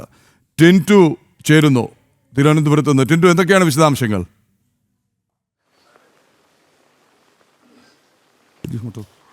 പ്രദീപ് പിള്ള, രാഹുൽ മാങ്കൂട്ടത്തിനെതിരായിട്ടുള്ള ലൈംഗിക ആരോപണ കേസുകളിലൊക്കെ വലിയ രീതിയിലുള്ള പ്രതിഷേധവും അതോടൊപ്പം തന്നെ പാർട്ടിക്കുള്ളിൽ തന്നെ വലിയ രീതിയിൽ രാഹുലിനെതിരെയുള്ള പടയൊഴുക്കമൊക്കെ നടക്കുകയാണ്. ഈ ഘട്ടത്തിലാണ് നമുക്കറിയാം കഴിഞ്ഞ ദിവസങ്ങളായിട്ട് ഷാഫി പറമ്പിലിനെതിരായിട്ടുള്ള ചില അക്രമങ്ങളും ഷാഫി പറമ്പിനെതിരായിട്ടുള്ള ചില പ്രചാരണങ്ങളൊക്കെ ഉണ്ടാകുന്നത്. ഈ ഷാഫി പറമ്പിലിനെ മറയാക്കിക്കൊണ്ട് രാഹുലിനെ സംരക്ഷിക്കുക, ഇപ്പോൾ ഈ നിലവിൽ നടക്കുന്ന ഷാഫി പറമ്പിനെതിരെ നടക്കുന്ന സൈബർ ആക്രമണങ്ങളും ഷാഫി പറമ്പിനെതിരെ പൊതു ഇടങ്ങളിൽ നടക്കുന്ന DYFI അതോടൊപ്പം CPM പ്രവർത്തകരുടെ പ്രതിഷേധങ്ങളൊക്കെ ഹൈലൈറ്റ് ചെയ്തുകൊണ്ട് രാഹുൽ മാങ്കൂട്ടത്തിൻ്റെ പ്രശ്നം ഒതുക്കി തീർക്കുക എന്നാണ് നിലവിലെ കോൺഗ്രസിൻ്റെ ഭാഗത്തു നിന്നൊരു അജണ്ട ഉണ്ടായിട്ടുള്ള ഏറ്റവും പ്രധാനപ്പെട്ട കാര്യം. കഴിഞ്ഞ ദിവസം ചേർന്ന ഈ ഗ്രൂപ്പ് യോഗങ്ങളിൽ അത് ഷാഫി പറമ്പിൽ അത്തരത്തിൽ ഈ ഗ്രൂപ്പ് യോഗം ചേർന്നിട്ടില്ല എന്നൊരു മറുപടിയാണ് മാധ്യമങ്ങൾക്ക് നൽകിയിട്ടുണ്ടെങ്കിലും 10 മിനിറ്റ് നേരം പാലക്കാട് ഇത്തരത്തിൽ ഗ്രൂപ്പ് യോഗം ചേർന്നിട്ടുള്ളതായിട്ടാണ് നമുക്കറിയാൻ സാധിക്കുന്നത്. ഈ ഗ്രൂപ്പ് യോഗത്തിൽ പ്രധാനമായിട്ടുള്ള വിഷയം ചർച്ച ചെയ്തിട്ടുണ്ടായിരുന്നു. നിലവിൽ രാഹുൽ മാങ്കൂട്ടത്തിനെതിരെ നടപടികൾ സ്വീകരിച്ചിട്ടുള്ളത് യൂത്ത് കോൺഗ്രസ് സംസ്ഥാന അധ്യക്ഷ സ്ഥാനത്ത് നിന്ന് മാറ്റുകയും KPCCയിൽ നിന്നും സസ്പെൻഡ് ചെയ്യുകയാണ് ചെയ്തിട്ടുള്ളത്. MLA സ്ഥാനം രാജിവെക്കാനായിട്ട് പറഞ്ഞിട്ടില്ല, അല്ലെങ്കിൽ അത്തരത്തിൽ തീരുമാനത്തിലേക്ക് എത്തിയിട്ടില്ല. MLA സ്ഥാനം രാജിവെക്കാത്തടത്തോളം കാലം രാഹുൽ മാങ്കൂട്ടത്തിൽ മണ്ഡലത്തിൽ നിന്ന് മാറി നിൽക്കണ്ട എന്നൊരു തീരുമാനമാണ് പാർട്ടിക്കുള്ളിൽ ഉണ്ടായിട്ടുള്ളത്, അല്ലെങ്കിൽ അത്തരത്തിൽ തീരുമാനമാണ് ഗ്രൂപ്പ് യോഗത്തിനുള്ളിൽ ഉണ്ടായിട്ടുള്ളത്. ഏറ്റവും പ്രധാനപ്പെട്ട കാര്യം ഉമാ തോമസ് MLA ഉൾപ്പെടെയുള്ള വനിതാ MLA മാർ രാഹുൽ മാങ്കൂട്ടത്തിനെതിരെ പ്രത്യക്ഷമായിട്ട് തന്നെ ഇത്തരത്തിൽ എതിർപ്പ് അറിയിക്കുകയും അത് മാധ്യമങ്ങൾക്ക് പ്രതികരണമായിട്ട് നൽകുകയും ചെയ്തിരുന്നു. അതൊരു പക്ഷേ മുന്നണിയെയും അതോടൊപ്പം തന്നെ ഇത്തരത്തിൽ പാർട്ടിയെ സംബന്ധിച്ചിടത്തോളം ഏറ്റവും ക്ഷീണമായിട്ടുള്ള കാര്യമാണ്. വനിതാ നേതാക്കന്മാരെ പറഞ്ഞ് അല്ലെങ്കിൽ അതിൽ വനിതാ നേതാക്കന്മാരുമായിട്ട് ഒരു സമന്വയത്തിൽ ആയതിനു ശേഷം അല്ലെങ്കിൽ അവരുമായി സംസാരിച്ചതിന് ശേഷം ഇത്തരത്തിലുള്ള പ്രതികരണങ്ങൾ നൽകരുത് എന്ന് പറഞ്ഞതിന് ശേഷം രാഹുൽ മാങ്കൂട്ടത്തിനെ മണ്ഡലത്തിൽ തന്നെ നിർത്താനാണ് തീരുമാനമായിട്ടുള്ളത്. മറ്റൊരു പ്രധാനപ്പെട്ട കാര്യമെന്ന് പറയുന്നത് കോൺഗ്രസിന്റെ നേതൃത്വത്തിൽ, അതായത് തദ്ദേശ തെരഞ്ഞെടുപ്പുകൾ അടുത്തിരിക്കുന്ന സാഹചര്യത്തിൽ കോൺഗ്രസിന്റെ നേതൃത്വത്തിൽ ഗൃഹ സന്ദർശന പരിപാടികൾ ആരംഭിക്കുന്നുണ്ട്. സണ്ണി ജോസഫ് MLA കഴിഞ്ഞ 2 ദിവസം മുമ്പ് കണ്ണൂരിൽ നിന്നുമാണ് ആദ്യപടിയായിട്ട് ഗൃഹ സന്ദർശന പരിപാടി ആരംഭിച്ചത്. ഇവിടെ ലഘുലേഖകൾ ഉൾപ്പെടെ വിതരണം ചെയ്തുകൊണ്ടാണ് തദ്ദേശ തെരഞ്ഞെടുപ്പിനെ അല്ലെങ്കിൽ നേരിടാനായിട്ട് ഈ കോൺഗ്രസ് നേതൃത്വം തീരുമാനിച്ചിട്ടുള്ളത്. അവിടെയൊക്കെ ഇത്തരത്തിൽ രാഹുൽ മാങ്കൂട്ടത്തിനെതിരെ എടുത്ത നടപടികൾ, അതായത് യൂത്ത് കോൺഗ്രസ് അധ്യക്ഷ സ്ഥാനത്ത് നിന്ന് മാറ്റിയതും അതോടൊപ്പം തന്നെ KPCCയിൽ നിന്ന് താൽക്കാലികമായിട്ട് സസ്പെൻഡ് ചെയ്തതും ഉൾപ്പെടെയുള്ള ഈ കാര്യങ്ങൾ ഹൈലൈറ്റ് ചെയ്തുകൊണ്ട് കോൺഗ്രസ് എടുത്ത നടപടികളൊക്കെ ജനങ്ങളെ ധരിപ്പിക്കുക, അതിൽ കൂടുതൽ വിശ്വാസ്യത തേടിയെടുക്കുക എന്നൊക്കെയാണ് നിലവിലെ അജണ്ട. ഏതായാലും ഗ്രൂപ്പ് യോഗങ്ങൾ ഉൾപ്പെടെ രാഹുൽ മാങ്കൂട്ടത്തിനെ സംരക്ഷിക്കണമെന്നൊരു ആശയം ഉയർന്നു വരുന്നുണ്ട്. പ്രതിപക്ഷ നേതാവ് വി ഡി സതീശൻ രാഹുൽ മാങ്കൂട്ടത്തിനെതിരെ തീരുമാനമെടുക്കുന്ന ഒരു ഘട്ടം ഇതുവരെ ഉണ്ടായിട്ടില്ല, അല്ലെങ്കിൽ അത്തരത്തിലൊരു പരസ്യ പ്രതികരണത്തിലേക്ക് പോയിട്ടില്ല. നടപടി സ്വീകരിച്ചിട്ടുണ്ട് എന്നുള്ള പ്രതികരണം മാത്രമാണ് നടത്തിയിട്ടുള്ളത്. അപ്പോൾ ഷാഫി പറമ്പിൽ ഇത്തരത്തിൽ രാഹുലിനെ സംരക്ഷിക്കണമെന്നാണ് ഗ്രൂപ്പ് യോഗങ്ങളിൽ അറിയിച്ചുള്ളതായിട്ട് നമുക്ക് അറിയാൻ സാധിക്കുന്നത്. അങ്ങനെയാണെങ്കിൽ MLA സ്ഥാനം രാജിവെക്കാതെ തന്നെ ഈ മണ്ഡലത്തിൽ നിന്നുകൊണ്ട് രാഹുൽ മാങ്കൂട്ടത്തിനെതിരെയുള്ള ആരോപണങ്ങളിൽ അത് കോൺഗ്രസ് മയപ്പെടുത്തിയെടുക്കാനാണ് തീരുമാനിച്ചിട്ടുള്ളതെന്ന് മനസ്സിലാക്കാൻ സാധിക്കും. പാർട്ടിക്കുള്ളിൽ രാഹുലിനെതിരെ എതിരഭിപ്രായങ്ങൾ ഉണ്ടെങ്കിലും വ്യക്തമാണ്. രാഹുൽ മാങ്കൂട്ടത്തിനെ പരസ്യമായി സംരക്ഷിക്കാതെ ഷാഫി പറമ്പിലിന്റെ നേതൃത്വത്തിൽ MLA മണ്ഡലത്തിൽ വേണം തുടങ്ങിയ ന്യായങ്ങൾ നിരത്തി വീണ്ടും രംഗത്തിറക്കാനാണ് നീക്കം നടക്കുന്നത്. കാരണം രാഹുൽ മാങ്കൂട്ടത്തിൻ്റെ പിൻഗാമി ആര് യൂത്ത് കോൺഗ്രസ് അധ്യക്ഷ സ്ഥാനത്തേക്ക് എന്നുള്ളതിലും വടംവലി നടക്കുന്നതിനിടയിലാണ് ഈ നീക്കം വരുന്നത്. ഓണം അടുത്തതോടെ കണ്ണൂർ മാടായിപ്പാറയെ നീല പുതപ്പിച്ച് കാക്കപ്പൂവിൻ്റെ വസന്തം. കാക്കപ്പൂവിനൊപ്പം കേട്ടും കണ്ടും പരിചയമില്ലാത്ത അപൂർവ ഇനം പൂക്കളുടെയും കാഴ്ചകൾ മാടായിപ്പാറ നമുക്കായി ഒരുക്കിയിട്ടുണ്ട്. എന്നാൽ ഇടയ്ക്ക് പെയ്ത മഴയും ജനങ്ങളുടെ കടന്നുകയറ്റവും എല്ലാം മുൻകാലങ്ങളെ അപേക്ഷിച്ച് കാക്കപ്പൂ വസന്തത്തിൻ്റെ വ്യാപ്തി കുറയ്ക്കുകയാണ്.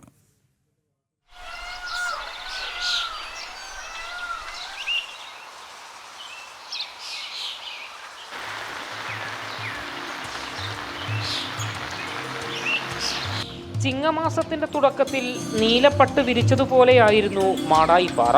എവിടെ നോക്കിയാലും കാക്കപ്പൂ വസന്തം തന്നെ. യൂട്രിക്കുലേറിയ എന്ന ശാസ്ത്രീയ നാമത്തിൽ അറിയപ്പെടുന്ന കാക്കപ്പൂവ് ഇത്രയധികം പൂത്തു നിൽക്കുന്ന അപൂർവ സ്ഥലങ്ങളിലൊന്നാണിവിടം. പ്രകൃതിയൊരുക്കുന്ന ഈ അപൂർവത കാണാനും അറിയാനും ധാരാളം ആളുകളും ഇവിടെ എത്താറുണ്ട്. കാക്കപ്പൂ കൂടാതെ കൃഷ്ണപ്പൂവ്, തുമ്പപ്പൂവ്, എള്ളിൻപൂവ്, പാറനീലി തുടങ്ങി അപൂർവ ഇനം പൂക്കളുടെ കാഴ്ചകളും മാടായിപ്പാറ നമുക്കായി ഒരുക്കി വെച്ചിട്ടുണ്ട്. എന്നാൽ മഴ ശക്തമായതും ആളുകളുടെ കടന്നുകയറ്റവും കാക്കപ്പൂ വസന്തത്തിന് അല്പം മങ്ങലേൽപ്പിച്ചിട്ടുണ്ട്. മുൻകാലങ്ങളെ അപേക്ഷിച്ച് കാക്കപ്പൂ ഏറെ കുറവാണെന്ന് നാട്ടുകാർ തന്നെ പറയുന്നു. കാക്കപ്പൂവ് പണ്ടത്തെ സംബന്ധിച്ചിട്ട് ഇപ്പോൾ ഒരു 10% പോലും ഇല്ല. ഒന്നാമെന്ന് വെച്ചാൽ കയ്യേറ്റം, അതുപോലെ തന്നെ ജനങ്ങൾ നടന്നിട്ടും കിടന്നിട്ടും അത് വാഹനങ്ങൾ കയറ്റിയിട്ടും ചവിട്ടി മെതിക്കുകയാണ്. അതുപോലെ തന്നെ വേസ്റ്റുകൾ എന്നുവെച്ചാൽ പിന്നെ വാഹനങ്ങൾ കൂടിയതോടുകൂടി ഒരുപാട് പ്രകൃതിക്ക് തന്നെ മാറ്റം വന്നു. ആയിരക്കണക്കിന് വാഹനങ്ങളാണ് വരുന്നത്. പൂ കുറഞ്ഞു തുടങ്ങിയതോടെ ഓണമാകുമ്പോഴേക്കും പൂക്കളമിടാൻ പൂ കിട്ടുമോ എന്ന ആശങ്കയും ഉണ്ടാക്കിയിട്ടുണ്ട്. ജൈവ വൈവിധ്യങ്ങളുടെ കലവറയായി കണ്ട് സംരക്ഷിക്കേണ്ട മാടായിപ്പാറ സാമൂഹ്യ വിരുദ്ധർ താവളമാക്കുന്നതും കാക്കപ്പൂ വസന്തത്തിന് തിരിച്ചടിയാകുന്നുണ്ട്. ജനം, കണ്ണൂർ. ഓണത്തിന് ദുരിതം സമ്മാനിക്കുകയാണ് അന്തർ സംസ്ഥാന ബസ് സർവീസുകൾ. സ്വകാര്യ ബസ് ഉടമകൾ ടിക്കറ്റ് നിരക്ക് കുത്തനെ വർദ്ധിപ്പിച്ചതോടെ വൻ പ്രതിസന്ധിയിലാണ് യാത്രക്കാർ. തമിഴ്നാട്, ആന്ധ്ര, കർണാടക തുടങ്ങിയ ദക്ഷിണേന്ത്യൻ സംസ്ഥാനങ്ങളിൽ നിന്നുള്ളവരാണ് ബുദ്ധിമുട്ടിലായത്. വിവരങ്ങളുമായി ടിൻറ്റു ദാസ് ചേരുകയാണ്. ടിൻഡു, അവസരം മുതലെടുത്ത് കൊള്ളക്കിറങ്ങിയിരിക്കുകയാണ് അല്ലേ ബസ് ഓപ്പറേറ്റർമാർ?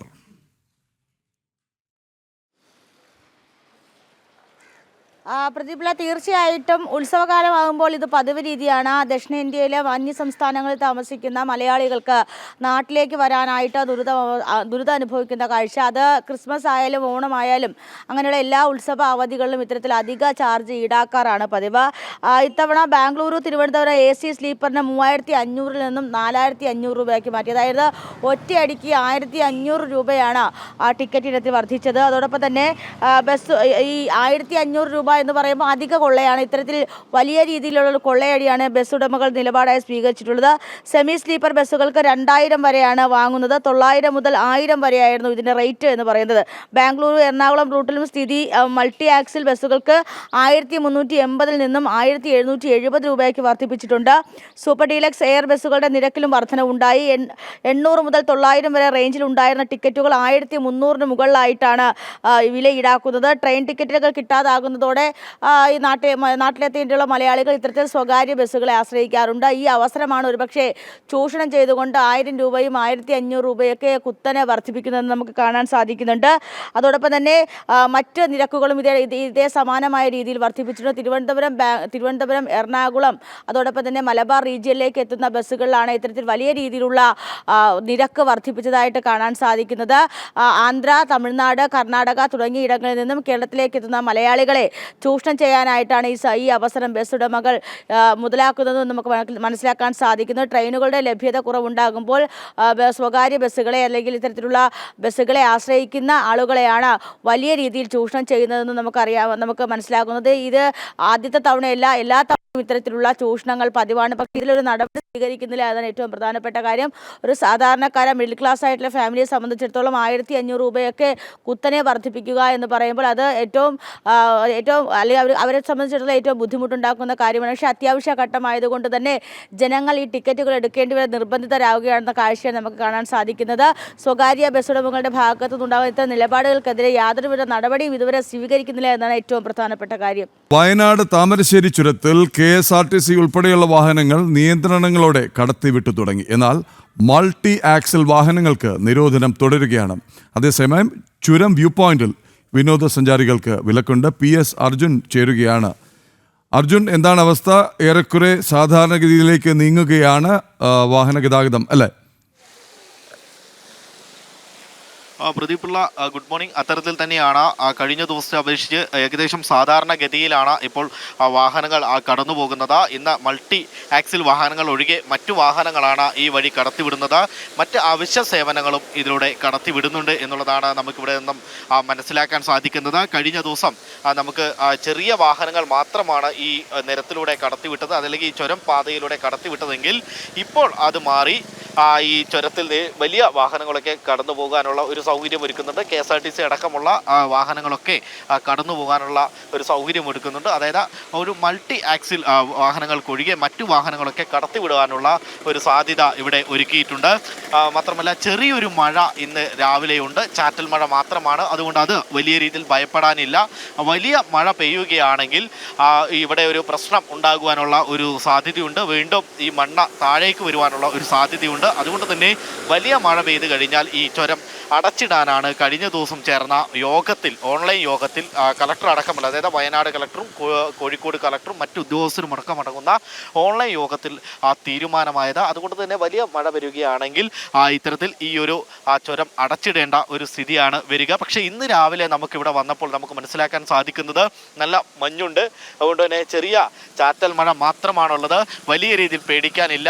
മുകളിൽ നിന്ന് ഇപ്പം നമുക്ക് വെള്ളം ഒലിച്ചു വരുന്നത് കാണാം. അത് കൃത്യമായി തന്നെ സ്വാഭാവികമായിട്ടും മറ്റിടങ്ങളിലൊക്കെ ഉള്ളത് തന്നെയാണ്. അത് ഭയപ്പെടേണ്ട കാര്യമില്ല എന്നുള്ളതാണ് കൃത്യമായി കഴിഞ്ഞ ദിവസം വന്നപ്പോൾ മണ്ണ് സംരക്ഷണ വിദഗ്ധരൊക്കെ കഴിഞ്ഞ ദിവസം പറഞ്ഞത് അത്തരത്തിൽ തന്നെയാണ്. ഇവിടെ സംഭവിച്ചിരിക്കുന്നത് ഇപ്പോൾ നമുക്ക് കാണുവാൻ സാധിക്കും, മണ്ണ് താഴോട്ട് വന്നതല്ല. ഇവിടുത്തെ പ്രധാന മറ്റു സ്ഥലങ്ങളിലൊക്കെ മണ്ണ് താഴേക്ക് വരുന്ന, ഒലിച്ചു വരുന്ന ഒരു സാഹചര്യമാണ് ഉണ്ടാവുകയെങ്കിൽ ഇവിടെ സംഭവിച്ചിരിക്കുന്നത് പാറ കഷ്ണങ്ങൾ താഴേക്ക് പതിക്കുന്ന ഒരു സാഹചര്യമാണ്. അതായത് പാറകൾ താഴേക്ക് വന്ന് റോക്ക് സ്ലൈഡിംഗ് ആണ് ഇവിടെ സംഭവിച്ചിട്ടുള്ളത് എന്നുള്ളതാണ് പ്രധാനമായും ഇത്തരത്തിൽ കഴിഞ്ഞ ദിവസം കണ്ടെത്തിയത്. അത്തരത്തിൽ മണ്ണല്ല കൂടുതലായി വന്നിട്ടുള്ളത്, പാറകളാണ് പാളികളായി നിൽക്കുന്നത്. അതായത് മുകളിൽ പാളികളായി നിൽക്കുന്ന കല്ലുകളുണ്ട്, പാറ കഷ്ണങ്ങളുണ്ട്, അവ താഴേക്ക് വരികയാണ് ചെയ്തിട്ടുള്ളത്. പക്ഷേ ഇപ്പോഴും ഭയപ്പെടാൻ ഒന്നുമില്ല എന്നുള്ളത് തന്നെയാണ് പ്രധാനമായും. കഴിഞ്ഞ ദിവസം കളക്ടർ അടക്കം വന്നിരുന്നു ഇവിടെ, കോഴിക്കോട്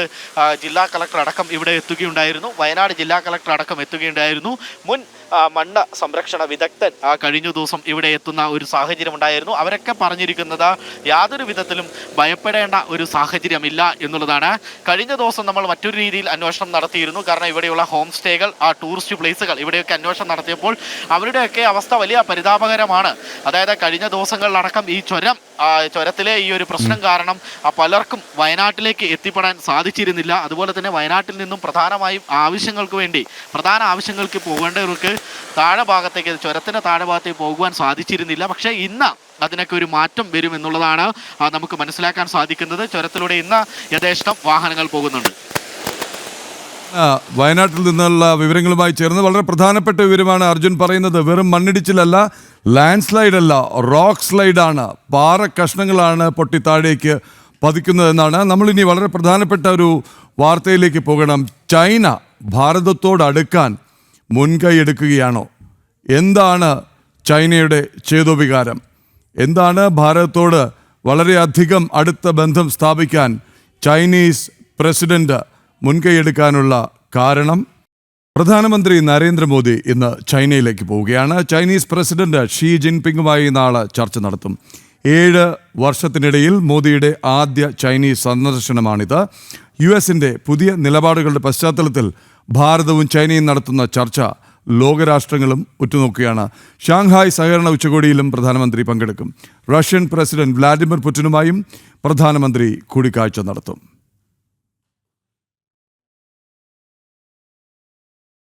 അമേരിക്കയെ ഭയന്ന് ഭാരതത്തോട് അടുത്ത് ചൈന.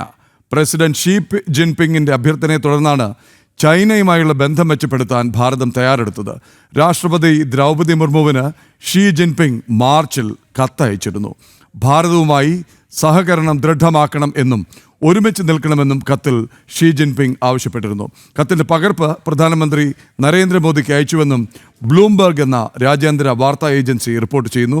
വിശകലനവുമായി വിദേശകാര്യ വിദഗ്ധൻ ഡോക്ടർ മോഹൻ വർഗീസ് ചേരുന്നു.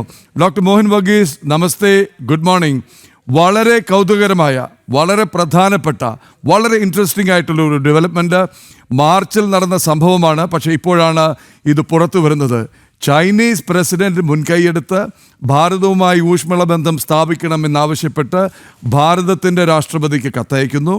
ഈ കത്ത് അവിടെ വെച്ചിരിക്കുന്നു. അതിനുശേഷം ഇതിൻ്റെ പകർപ്പ് പ്രധാനമന്ത്രിക്കും ലഭിക്കുന്നു. ഒരു ജൂൺ മാസത്തോടു കൂടി കേന്ദ്ര സർക്കാർ ഇതിൽ ചർച്ച തുടങ്ങും. ഇതിൻ്റെ ഒരു ടൈം ലൈൻ നോക്കുമ്പോൾ ട്രംപ് ഈ സ്വഭാവം മാറ്റി തുടങ്ങിയപ്പോൾ, ട്രംപ് ടാരിഫ് ഭീഷണിയൊക്കെ എടുത്തു തുടങ്ങിയപ്പോൾ ആയിരിക്കണം ഭാരതം, സ്വാഭാവികമായിട്ടും അടുത്ത കാലത്ത് ഭാരതം നയതന്ത്ര തലത്തിൽ രാജ്യാന്തര ബന്ധങ്ങളുടെ കാര്യത്തിൽ, നയങ്ങളുടെ കാര്യത്തിലൊക്കെ എടുക്കുന്ന പല തീരുമാനങ്ങളും ആലോചിച്ച് ഉറപ്പിച്ച് പലപ്പോഴും കുറുക്കിക്കൊള്ളുന്നത് എന്ന് തോന്നുന്ന രീതിയിലാണ്. വളരെ ഇൻട്രസ്റ്റിംഗ് അല്ലേ? അങ്ങയുടെ ആദ്യ പ്രതികരണം, ആദ്യ വിലയിരുത്തൽ എന്താണ്? ഇത് ഈ വാർത്ത ഉറ്റുനോക്കുന്നത് അങ്ങ് US-ലിരുന്ന് ട്രംപാണ്. ഈ വാർത്ത ഏറ്റവും അധികം ഒരുപക്ഷെ അങ്കലാപ്പിലാക്കുന്നതും അദ്ദേഹത്തെ തന്നെ ആയിരിക്കും. ഡോക്ടർ മോഹൻ വർഗീസ്.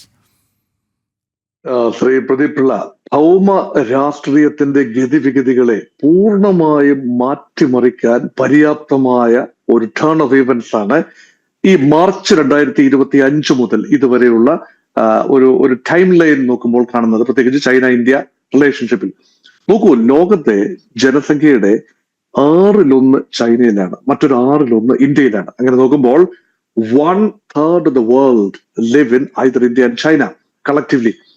ഈ ഒരു പശ്ചാത്തലത്തിൽ ഇവിടെ ഏഷ്യയിലെ 2 ശക്തികൾ തമ്മിലുള്ള സഹകരണം എന്നതിനേക്കാൾ കൂടുതൽ പീപ്പിൾ ടു പീപ്പിൾ കോണ്ടാക്ട്, അത് മാത്രമല്ല മാറി വരുന്ന സാഹചര്യത്തിൽ ഭാവിയിലെ 2 വൻപൻ ഇക്കോണമികൾ, അതായത് ഇപ്പൊ തന്നെ വരുന്ന കണക്കുകൾ അനുസരിച്ച്, ബ്ലൂംബർഗിന്റെ തന്നെ എസ്റ്റിമേറ്റ്സ് അനുസരിച്ച്, അതുപോലെ സ്റ്റാൻഡേർഡ് യങ്ങിന്റെ എസ്റ്റിമേറ്റ്സ് എല്ലാം അനുസരിച്ച് ഇന്ത്യയുടെ GDP വളർച്ചയുടെ തോത് പരിഗണിക്കുമ്പോൾ ഭാവിയിൽ ഇത് നിലനിർത്താൻ ആവുകയാണെങ്കിൽ 2036 ശേഷം ഭാരതവും ചൈനയുമായിരിക്കും ലോകത്തെ 2 വൻപൻ സാമ്പത്തിക ശക്തികൾ. അമേരിക്കയെ മറികടന്നുകൊണ്ട് ഇപ്പോൾ 4.1 ട്രില്യൺ ഇക്കോണമി എന്നത് ഒരുപക്ഷെ 10 മടങ്ങ് വളരാനുള്ള സാധ്യത മുന്നിൽ കാണുന്നു.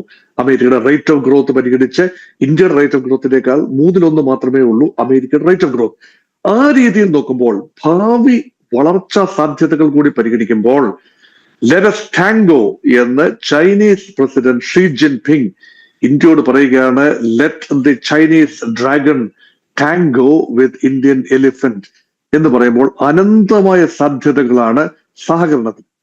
ഇതിന് ബുദ്ധിമുട്ടുണ്ടാക്കുന്ന കാര്യങ്ങൾ ചരിത്രപരമായ വസ്തുതകളാണ്. കാരണം ചരിത്രപരമായി ഭാരതത്തിന് സാംസ്കാരികമായും ചരിത്രപരവുമായും അത്ര നല്ല സുഗമമായ ഓർമ്മകളല്ല 1959-60 മുതൽ നാളിതുവരെ ചൈനയുമായി ഉണ്ടായിട്ടുള്ളത്. അതിർത്തി തർക്കം ഒരു വശത്തെ, ദലൈലാമയ്ക്ക് അഭയം നൽകിയതുമായി ബന്ധപ്പെട്ട വിഷയം, അടുത്ത ദലൈലാമയെ നിശ്ചയിക്കുന്നതിൽ ചൈനയ്ക്ക് പങ്കുണ്ടാകണം എന്ന ചൈനയുടെ ആഗ്രഹം മറ്റൊരു ഭാഗമായി നിൽക്കുന്നു. തൈവാനുള്ള നിലപാട് മറ്റൊരു വിഷയമാണ്. അങ്ങനെ ഒരുപിടി വിഷയങ്ങൾ പരിഹരിക്കപ്പെടേണ്ടതുണ്ട്. ഇതിനുള്ള സന്നദ്ധത ആര് പൂച്ചയ്ക്ക് ആദ്യം മണികെട്ടും എന്നതായിരുന്നു വിഷയം. ഇവിടെ ചൈന ഒരു ഇനിഷ്യേറ്റീവ് എടുത്തു. ശ്രീ പ്രദീപ് പിള്ള സൂചിപ്പിച്ചതുപോലെ ചൈന ഹാസ് ടേക്കൺ അൻ ഇനിഷ്യേറ്റീവ്. തലത്തിൽ നിന്നുമല്ല, ചൈനീസ് പ്രസിഡന്റ് ഷീ ജിൻപിങ് തന്നെ ഇന്ത്യൻ പ്രസിഡന്റ് ദ്രൗപദി മുർമുവിന് മാർച്ച് മാസം കത്തെഴുതുകയാണ്. അപ്പൊ ഡൊണാൾഡ് ട്രംപിന്റെ ടാരിഫ് യുദ്ധങ്ങളുടെ ഒരു തുടക്കം ചൈനയ്ക്കെതിരെയാണ് ആദ്യം വൻതോതിൽ നീങ്ങിയത്. Bharatham wait and watch policy adopt ചെയ്തിരുന്ന ഒരു മാസമാണ് മാർച്ച്, ഏപ്രിൽ, മെയ് മാസങ്ങൾ. മെയ് മാസത്തെ പാകിസ്ഥാനുമായുള്ള ഓപ്പറേഷൻ സിന്ധൂർ പോരാട്ടം, ആ ഒരു യുദ്ധം അവസാനിക്കുന്ന ഘട്ടം മുതലാണ് ഭാരതം യഥാർത്ഥത്തിൽ പൂർണ്ണമായി മാറി ചിന്തിച്ചത്. അപ്പൊ ചൈനയുടെ ഒരു ഓഫർ നിലവിലുണ്ട്. ഓഫർ എന്നത് നമുക്ക് സൗഹൃദമാകാം. അത് കഴിഞ്ഞ വർഷം ഒക്ടോബറിൽ തന്നെ 2024 ഒക്ടോബറിൽ തന്നെ അതിർത്തി കാര്യങ്ങളിൽ ഈ സൈനിക യൂണിറ്റുകൾ പരസ്പരം ധാരണയിലെത്തിയിരുന്നു. അപ്പൊ 2017 ദോക്ലാം പോരാട്ടം, 2020 ഗൽവാൻ ഒരു സ്ട്രിമിഷസ്, ഇതെല്ലാം തന്നെ പഴങ്കഥയാക്കിക്കൊണ്ട് ചൈനീസ് പീപ്പിൾസ് ലിബറേഷൻ ആർമിയും ഇന്ത്യൻ സൈന്യവും തമ്മിൽ ഒരു ധാരണയിൽ പോവുകയാണ്. അതിർത്തിയിൽ പോരാട്ടം വേണ്ട, കടന്നുകയറ്റങ്ങൾ ആവശ്യമില്ല, പരസ്പര ബഹുമാനത്തോടുകൂടി അതിർത്തി സംരക്ഷിച്ചുകൊള്ളാം. ആ ഒരു തീരുമാനം ഒക്ടോബർ, അപ്പൊ ഏതാണ്ട് ഒരു വർഷമാകുന്നു. അത് അടുത്ത ലെവലിലേക്ക് കൊണ്ടുപോകണം എങ്കിൽ മാത്രമേ, ജോയിന്റായി നിന്നാൽ മാത്രമേ ടാരിഫ് യുദ്ധത്തിൽ ചൈനയ്ക്കും ഇന്ത്യക്കും ഒരു മേൽക്കൈ ലഭിക്കൂ. അമേരിക്കയുടെ ആ ഒരു നീരാളിപ്പിടുത്തത്തിൽ നിന്നും കുതറി മാറണം എന്ന ആഗ്രഹം ചൈന നേരത്തെ തന്നെ പ്രകടിപ്പിച്ചിരുന്നു. അതുകൊണ്ടാണ് ചൈനീസ് എക്സ്പോർട്സ്, ഒരു മൊത്തം എക്സ്പോർട്സിന് 17% അമേരിക്കയിലേക്ക്, അത് 13% ഘട്ടം ഘട്ടമായി കുറച്ചുകൊണ്ട് വന്നുകൊണ്ട് ചൈന ഡൈവേഴ്സിഫൈ ചെയ്യുന്ന ഒരു കാഴ്ചയാണ് കഴിഞ്ഞ ഏതാനും വർഷം, കഴിഞ്ഞ 4-5 വർഷം ട്രംപിന്റെ 1ാം ഊഴത്തിനും 2ാം ഊഴത്തിനും ഇടയിലുള്ള കാലഘട്ടത്തിൽ ചൈന വളരെ ഫലപ്രദമായി തങ്ങളുടെ ട്രേഡ് എക്സ്പോർട്സ് അത് ഡൈവേഴ്സിഫൈ ചെയ്ത് കൊണ്ടുവന്നു. പക്ഷെ ഭാരതം നേരെ മറിച്ച് അമേരിക്കയുമായി കൂടുതൽ അടുക്കുന്ന കാഴ്ചയാണ് കണ്ടത്. കഴിഞ്ഞ 4-5 വർഷത്തിനുള്ളിൽ നമ്മുടെ അമേരിക്ക ഇന്ത്യ ട്രേഡ് ക്വാഡ്രൂപ്പിൾ ചെയ്യുന്ന ഒരു കാഴ്ച കണ്ടു. അത് ഒരു ഘട്ടത്തിലെത്തി നിൽക്കുമ്പോഴാണ് ട്രംപിന്റെ വ്യാപാര യുദ്ധ പ്രഖ്യാപനവും ഈ കഴിഞ്ഞ മാസം മുഴുവൻ തന്നെ വലിയ ആശങ്കകളിലായിരുന്നു. ഇപ്പോൾ കൃത്യമായ ഒരു നിഗമനത്തിലെത്താൻ നമുക്ക് കഴിയുന്നുണ്ട്.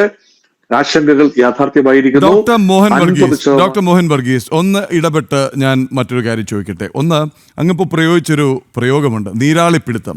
ആ നീരാളിപ്പിടുത്തത്തിൽ നിന്ന് കുതറി മാറാൻ, ഒന്ന്, ആനയും വ്യാളിയും ഒരുമിക്കുന്നു. 2, ഭാരതം US ഭാരതത്തോട് അടുക്കാൻ ശ്രമിച്ചത് എന്ത് കണ്ടിട്ടായിരുന്നു? ഏഷ്യയിൽ അവരുടെ ശബ്ദമാകാൻ, ഏഷ്യയിൽ ഒന്ന് ചുവടുറപ്പിക്കാൻ ഉള്ള ഒരു കൈത്താങ്. 1. 2, അതിനുവേണ്ടി ചില സൗജന്യങ്ങളൊക്കെ ചെയ്തു തരും. 3, ഒരു സൗജന്യം എന്നുള്ളത്, ഒരു പേട്രണൈസിങ് മനോഭാവം, അത് മാത്രമായിരുന്നു US-ന് ഇതുവരെയും. അതുകൊണ്ടാണ് ഒരല്പം നാട്ടിൽ ഒന്ന് ക്ഷതമേൽക്കും അല്ലെങ്കിൽ കോട്ടമേൽക്കുമെന്ന് തോന്നിയപ്പോൾ ടാരിഫിന് മേൽ ടാരിഫുമായി US വിരട്ടാൻ ശ്രമിച്ചത്. പക്ഷെ കാലം മാറിയതോ, ഇവിടത്തെ ഭരണം മാറിയതോ, ഭരണത്തിൻ്റെയും ഭരണകൂടത്തിൻ്റെയും ഭരണ നേതൃത്വത്തിൻ്റെയും സ്വഭാവം, രീതി, ആർജവം മാറിയതോ തിരിച്ചറിഞ്ഞില്ല ഡൊണാൾഡ് ട്രംപ്, അല്ലെങ്കിൽ അദ്ദേഹത്തിൻ്റെ ഉപദേശകർ, അതല്ലെങ്കിൽ വൈറ്റ് ഹൗസ് എന്ന് വേണം കരുതാൻ. സമ്മർദ്ദം ചെലുത്തുമ്പോൾ വഴങ്ങിയിരുന്ന ഭാരതത്തെ മാത്രമേ അവർ കണ്ടിരുന്നുള്ളൂ. പല ഘട്ടങ്ങളിലായി സമ്മർദ്ദം ചെലുത്തിയപ്പോൾ അങ്ങനെ വേണം ഇങ്ങനെ വേണം എന്ന് പറഞ്ഞപ്പോൾ സാധ്യമല്ല. ഭാരതത്തിന് പ്രധാനം ഭാരതത്തിൻ്റെ താല്പര്യമാണ്. ഭാരതത്തിന് പ്രധാനം ഭാരതത്തിൻ്റെ കർഷകരുടെ താല്പര്യമാണ്. ഭാരതത്തിന് പ്രധാനം ഭാരതത്തിലെ ക്ഷീര കർഷകരും ക്ഷീരമേഖലയുമാണ് എന്നുറക്കെ പറയാൻ, ധൈര്യത്തോടെ പറയാൻ ആർജവമുള്ളൊരു സർക്കാർ, അതിനെ പ്രതിനിധീകരിച്ച് അവിടെ ചെന്ന ഡോക്ടർ എസ് ജയശങ്കർ എന്ന വിദേശമന്ത്രി, നമ്മുടെ വ്യാപാര മന്ത്രി പീയൂഷ് ഗോയൽ തുടങ്ങി ഒട്ടേറെ പേർ അണിനിരന്ന ഒരു പുതിയ ഭാരതത്തെ കണ്ടാണ് US-ന്, പ്രത്യേകിച്ച് ട്രംപിന് വിരളി പിടിച്ചത്. ആജ്ഞാനുവർത്തികളെ മാത്രമേ അദ്ദേഹം കണ്ടു ശീലിച്ചുള്ളൂ. ഭാരതത്തെ ആയുധമാക്കി ചൈനയെ പൂട്ടാം എന്നായിരുന്നു പദ്ധതി. ചൈന തന്ത്രപരമായി നീങ്ങി. ആദ്യം ഭാരതം വളരെ കൃത്യമായി. ഡോക്ടർ മോഹൻ വർഗീസ്, എനിക്ക് കാണാൻ ഏറ്റവും പെട്ടെന്ന് ഉപമിക്കാൻ കഴിയുന്ന ഒരു ഗെയിം ഓഫ് ചെസ് പോലെയാണെന്ന് തോന്നുന്നു. കരുനീക്കങ്ങൾ ഒന്നൊന്നായി കണ്ടു. ഭാരതവും കരുനീക്കി. ഭാരതത്തിൻ്റെ പുതിയ തലമുറയിൽ ഒട്ടനവധി ഗ്രാൻഡ് മാസ്റ്റർമാരും ചെസ് ചാമ്പ്യന്മാരുമുണ്ട്. അതിനെ ഉത്തേജിപ്പിക്കും വിധം ഉള്ള നീക്കങ്ങൾക്കൊടുവിലാണ് ഇപ്പോൾ ട്രംപ് ഒരുപക്ഷെ പകച്ചു നിൽക്കുന്നത്. ചൈനയുടെയും അതിനൊപ്പിച്ച് ഭാരതത്തിൻ്റെയും നീക്കങ്ങൾ കണ്ടിട്ട്. ചൈന സമ്മർദ്ദം ചെലുത്തിയിരുന്നപ്പോൾ ഭാരതം US-മായി അടുത്തു, വ്യാപാര ബന്ധം സുദൃഢമാക്കി, അതല്ലെങ്കിൽ നയതന്ത്ര തലത്തിൽ ചില സിഗ്നലുകൾ നൽകി. ചൈന വഴങ്ങി എന്ന് വേണം വായിച്ചെടുക്കാൻ. അങ്ങ് അതിൻ്റെ ഒരു വിശദമായ ഒരു വിശകലനം അങ്ങിൽ നിന്ന് പ്രതീക്ഷിക്കുന്നു. എനിക്ക് ഇഷ്ടപ്പെട്ടു ആ ലോക ചതുരംഗ പലകയിലെ കരുനീക്കങ്ങളിൽ. ഇവിടെ ഏറെ ഗ്രാൻഡ് മാസ്റ്റർമാർ ഇപ്പുറത്ത് നിറഞ്ഞു നിൽക്കുന്നത് അമേരിക്ക കാണാതെ പോയി. അതായത് ഇന്ത്യയുടെ പൊളിറ്റിക്കൽ DNA-യിൽ വന്ന മാറ്റം വായിച്ചെടുക്കുന്നതിൽ പരാജയപ്പെടുന്ന അമേരിക്ക. ഇവിടെ മുൻപ് മുതൽ തന്നെ ഉണ്ടായിരുന്ന ഒരു പാരഡൈമാണ് ചൈനയെ കൗണ്ടർ ചെയ്യാനായി ഏഷ്യയിൽ ഏതെങ്കിലും ഒരു ശക്തി ഉണ്ടെങ്കിൽ അത് ജപ്പാൻ അല്ല, ഓസ്ട്രലേഷ്യ മേഖലയിലെ ഓസ്ട്രേലിയ അല്ല, സൗത്ത് കൊറിയ അല്ല, മറിച്ച് ഭാരതം മാത്രമാണ്. അതുകൊണ്ട് സൈനിക ശക്തിയും സാമ്പത്തിക ശക്തിയും എല്ലാം ചേർത്തുകൊണ്ട് കൗണ്ടറിങ് ചൈന പോളിസി മാത്രമായി അമേരിക്ക മുന്നോട്ട് പോയപ്പോൾ ഭാരതത്തിന്റെ ഇന്റേണൽ റിസോൾവ് മനസ്സിലാക്കുന്നതിൽ അമേരിക്ക പൂർണ്ണമായി പരാജയപ്പെട്ടു. പൂർണ്ണമായി പരാജയപ്പെടാനുള്ള കാരണം ട്രംപ് രണ്ടാം ഊഴത്തിൽ തന്റെ അഡ്വൈസേഴ്സിനെ മാറ്റി. ആദ്യ ഊഴത്തിൽ അദ്ദേഹത്തിന് ലഭിച്ച അഡ്വൈസ് അദ്ദേഹം ഒരുപക്ഷെ ആഗ്രഹിച്ച അഡ്വൈസ് അല്ല. അദ്ദേഹത്തിന് പാർലമെന്ററി മെജോറിറ്റി ഉണ്ടായിരുന്നില്ല. സെനറ്റിലും ഹൗസ് ഓഫ് റെപ്രസെന്റേറ്റീവ്സിലും വേണ്ട കാര്യങ്ങൾ പുഷ് ചെയ്ത് കൊണ്ടുപോകാൻ തക്ക ഒരു മെനുവർ ചെയ്യാൻ തക്ക ഒരു നമ്പേഴ്സ് ഉണ്ടായിരുന്നില്ല. ഇപ്പോൾ അതല്ല. അദ്ദേഹം പോപ്പുലർ വോട്ടോടുകൂടി അദ്ദേഹം പ്രസിഡൻഷ്യൽ തെരഞ്ഞെടുപ്പിൽ വിജയിച്ചു വരുന്നു. അദ്ദേഹത്തിന് പിന്നിൽ ഒരു വലിയ കോൺസ്റ്റിറ്റ്യുവൻസി ഉണ്ട്, കുടിയേറ്റ വിരുദ്ധതയുടെ ഒരു കോൺസ്റ്റിറ്റ്യുവൻസി, ചില ഓവർച്യൂർസ് ഉള്ള ഒരു കോൺസ്റ്റിറ്റ്യുവൻസി. അത് മാത്രമല്ല, അമേരിക്ക ഫസ്റ്റ് എന്ന ട്രംപിന്റെ ചാൻറ്റിനോടൊപ്പം തന്നെ നിൽക്കുന്ന മറ്റു രാജ്യങ്ങൾ താല്പര്യങ്ങൾ, ലോക താല്പര്യങ്ങൾ ഒന്നും തന്നെ പരിഗണിക്കാതെ അമേരിക്ക ഫസ്റ്റ് എന്ന സ്വാർത്ഥ താല്പര്യങ്ങൾ, അതായത് ഡീ ഗ്ലോബലൈസേഷന് വേണ്ടി ശ്രമിക്കുന്ന ഒരു കർശനമായ ലോബി, ഇതിന്റെ എല്ലാം പിന്തുണയോടുകൂടിയാണ് ട്രംപ് ഇപ്പോൾ അധികാരത്തിൽ വരുന്നത്. അങ്ങനെയെങ്കിൽ ആ അധികാരം അങ്ങോട്ട് പ്രയോഗിച്ചു കളയാം എന്ന ധാരണ. അവിടെയാണ് ഈ വിരട്ടലിന്റെ രാഷ്ട്രീയം. അപ്പൊ ട്രംപ് പറയുന്നത് നോക്കൂ, താൻ 6 യുദ്ധങ്ങൾ, തന്റെ 6-7 മാസത്തെ കാലാവധിയിൽ താൻ 6 യുദ്ധങ്ങൾ അവസാനിപ്പിച്ചു, ഇനിയും യുദ്ധങ്ങൾ അവസാനിപ്പിക്കാനുണ്ട്, താൻ ശ്രമിച്ചുകൊണ്ടേയിരിക്കുന്നു എന്ന് പറയുമ്പോൾ അദ്ദേഹം യുദ്ധം അവസാനിപ്പിക്കാൻ ഉപയോഗിച്ച ആയുധം ഉപയോഗിച്ചു എന്ന് അദ്ദേഹം ക്ലെയിം ചെയ്യുന്ന ആയുധം ടാരിഫാണ്. അപ്പൊ ലോകത്ത് ആദ്യമായിട്ടായിരിക്കണം ഒരുപക്ഷെ ടാരിഫ് ഒരു ആയുധമായി, സമാധാനം കൊണ്ടുവരാനുള്ള ഒരു ആയുധമായി ടാരിഫ് ഉപയോഗിക്കുന്നത്.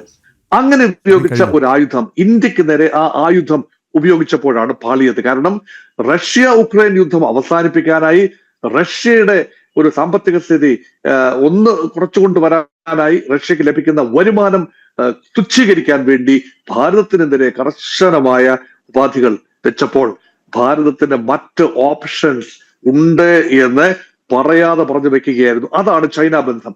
അപ്പൊ ചൈനയുമായി മുൻകാലങ്ങളിൽ ഉണ്ടായിരുന്ന ഒരു വൈജാത്യം തുടരും എന്ന ഒരു ധാരണയാണ് അമേരിക്ക ഉണ്ടായിരുന്നത്. പക്ഷെ അങ്ങനെയല്ല സംഭവിച്ചത്. ചൈനീസ് പ്രസിഡന്റ് ഇങ്ങോട്ടൊരു പാലമിട്ടപ്പോൾ ആ പാലത്തിൽ അങ്ങോട്ട് നടക്കാനുള്ള ഒരു ധൈര്യവും സ്ഥൈര്യവും, കാരണം നമ്മുടെ പ്രയോറിറ്റി അറിഞ്ഞുകൊണ്ട് തന്നെയാണ്. ചൈന ഇന്ത്യക്ക് കോമ്പറ്റീറ്റർ ആണ് എന്ന് അറിയാതെയല്ല. അല്ലെങ്കിൽ പുലിമടയിലേക്ക് വെറുതെ കയറി ചെല്ലുകയല്ല. നമ്മുടെ പ്രയോറിറ്റീസ് നന്നായിട്ടറിയാം. ഇന്ത്യയുടെ വളർച്ചാ നിരക്കിനെ കുറിച്ചുള്ള പൂർണ്ണ ബോധ്യം നമുക്കുണ്ട്. അതുകൊണ്ട് അത് മാത്രമല്ല, ചൈനയും അമേരിക്കയും തമ്മിൽ ഇപ്പോൾ വ്യാപാര യുദ്ധം ഉണ്ട് എന്ന് പറയുമ്പോഴും ചൈനയ്ക്ക് ഇന്ത്യക്കുള്ള ടാരിഫിനേക്കാൾ കുറവാണ് ആത്യന്തികമായി ഇപ്പോൾ ട്രംപ് നിർദ്ദേശിച്ചിരിക്കുന്നത്. ബാക്കി ടാരിഫുകൾ നിലവിൽ വരാനിരിക്കുന്നതേ ഉള്ളൂ. അതുകൊണ്ട് എങ്ങനെ മുന്നോട്ട് പോകും എന്ന ഒരു ആശങ്ക ഭാരതത്തിന് ഇല്ലാതില്ല. അതുകൊണ്ടാണ് ജപ്പാനുമായി ഒരു വൈവിധ്യമാർന്ന രാജ്യങ്ങളുമായി ബന്ധം, ചൈന ജപ്പാൻ ബന്ധവും അത്ര സുഗമമല്ല ചരിത്രപരമായി എന്ന ഓർമ്മയുണ്ട്. കാരണം ജപ്പാനും ഇന്ത്യയും അമേരിക്കയും ഓസ്ട്രേലിയയും ചേർന്ന ക്വാഡ് സഖ്യം തന്നെ ചൈനയെ ഒരുതരം ദക്ഷിണ സമുദ്രങ്ങളിൽ കണ്ടെയ്ൻ ചെയ്യുക എന്ന ഉദ്ദേശത്തോടു കൂടി തന്നെയാണ്. ഇതെല്ലാം നിലനിൽക്കെ തന്നെയാണ് ജാപ്പനീസ് വിസിറ്റ്. നോക്കൂ, ഈ Japanese visit prime minister Modi is clubbed with the Chinese visit. നോക്കൂ, ജപ്പാനിൽ 2 ദിവസം, ചൈനയിൽ ഷാങ്ഹായ് കോർപ്പറേഷൻ ഓർഗനൈസേഷൻ മീറ്റിംഗിൽ പങ്കെടുക്കാനായി 2 ദിവസം.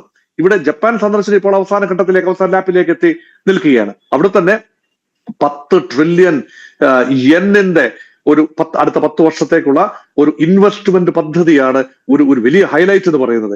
അപ്പോൾ അമേരിക്കയുടെ സഖ്യരാജ്യങ്ങളായ യൂറോപ്യൻ യൂണിയൻ രാജ്യങ്ങൾ, ബ്രിട്ടൻ, ഗ്രേറ്റ് ബ്രിട്ടൻ, ജപ്പാൻ, ഈ രാജ്യങ്ങളുമായിട്ടെല്ലാം തന്നെ സ്വതന്ത്ര വ്യാപാര കരാറുകളും വലിയ വ്യാപാരവും നടത്താൻ ഇന്ത്യ മടിക്കുന്നില്ല എന്നതുകൂടി ട്രംപിനുള്ള സൂചനയായി കാണണം. അതോടൊപ്പം ചൈനയുമായി ഉള്ള വ്യാപാര ബന്ധം മാത്രമല്ല, തന്ത്രപരമായ ഒരു ബന്ധമാണ്. ഈ ബന്ധം അമേരിക്കയ്ക്ക് ഉൾക്കൊള്ളാവുന്നതിലും അധികമാണ്. ശരിക്കും പറഞ്ഞാൽ ഇതൊരു വിലപേശൽ തന്ത്രം എന്ന നിലയിലാണ് ഇപ്പോൾ ഞാൻ കാണാൻ ആഗ്രഹിക്കുന്നത്. കാരണം അമേരിക്കയുടെ ട്രേഡ് നെഗോസിയേറ്റേഴ്സ് ഇവിടെ എത്തും. വീണ്ടും ട്രംപിന്റെ ഫോൺ കോൾ ഉണ്ടാകും നരേന്ദ്രമോദിക്ക്. അമേരിക്കയുടെ ആവശ്യമാണ്, ശ്രീ പ്രദീപിള്ള സൂചിപ്പിച്ചല്ലോ ഇത് ആരുടെ ആവശ്യമാണ് എന്ന്.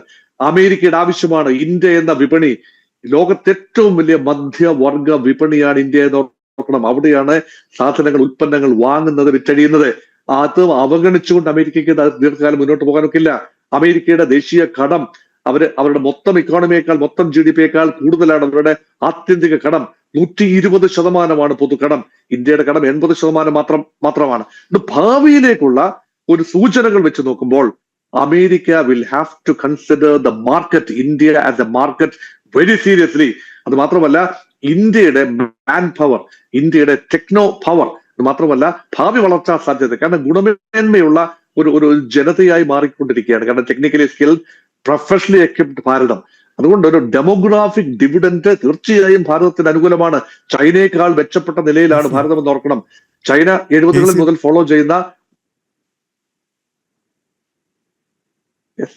ഡോക്ടർ മോഹൻ വർഗീസ് വളരെ രസകരമായ ഒരു ഘട്ടത്തിലൂടെ കടന്നു പോവുകയാണ്. അങ്ങ് സൂചിപ്പിച്ചതുപോലെ ഭൗമ രാഷ്ട്രീയം, ജിയോ പൊളിറ്റിക്സ്, നയതന്ത്രം, ഇതിലെ ഓരോ നീക്കങ്ങളും. അങ്ങ് പറഞ്ഞ ഒരു കാര്യം കൂടി ഒന്ന് വളരെ പെട്ടെന്ന് 1 മിനിറ്റിൽ ഒരു വിലയിരുത്തൽ കൂടി. അങ്ങ് ജപ്പാൻ്റെ കാര്യം പറഞ്ഞപ്പോഴാണ് ഞാൻ ഇടപെടാൻ ശ്രമിച്ചത്. ഇതിൽ വളരെ രസകരമായ ഒരു സംഗതിയുണ്ട്. US China, Bharatham China, Bharatham Japan, China Japan, US Japan, Bharatham Australia. ഇങ്ങനെ ചൈനയ്ക്ക് ഇഷ്ടമില്ലാത്തൊരു ഘടകം അവിടെ നിൽക്കുന്നു. അല്ലെങ്കിൽ ഒരു ഡെറ്ററന്റ് എന്നുള്ള നിലയിൽ ഭാരതവും ജപ്പാനുമായിട്ടുള്ള ഊഷ്മളമായ സൗഹൃദം. അത് ഈ ട്രംപിനെ പോലെ സീസൺ അനുസരിച്ച് സ്വഭാവം മാറുന്ന ഒരു ബന്ധമല്ല ഭാരതം ജപ്പാൻ എന്നുള്ളത്. അതുപോലെ തന്നെ സ്ഥിരതയാർന്നതാണ് ജപ്പാനും ചൈനയും തമ്മിലുള്ള വൈരവും. അപ്പോൾ US-ൻ്റെ ഈ ഇടയ്ക്കിടെയുള്ള ഈ സ്വഭാവം മാറ്റം അല്ലെങ്കിൽ അവസരവാദത്തിന് നല്ല സ്ട്രോങ് ആയിട്ടുള്ള ഒരു അച്ചുതണ്ട് ഭാരതം ജപ്പാൻ അവിടെ നിൽക്കുന്നു. അതുപോലെ തന്നെ US അണ്ടർ എസ്റ്റിമേറ്റ് ചെയ്തു ഭാരതത്തെ, പുതിയ ഭാരതത്തെ, ലോകത്തിലെ 3ാമത്തെ വലിയ ഇക്കോണമിയായി വളർന്നുകൊണ്ടിരിക്കുന്ന ഭാരതത്തെ. അതുപോലെ തന്നെ വളർച്ചാ നിരക്കിൽ ഏറ്റവും മുന്നിൽ നിൽക്കുന്ന ഭാരതത്തെ അണ്ടർ എസ്റ്റിമേറ്റ് ചെയ്തു. അതല്ലെങ്കിൽ അവരുടെ പഴയ ആ ഒരു പ്രെജുഡിസ് അവരെ ബാധിച്ചു.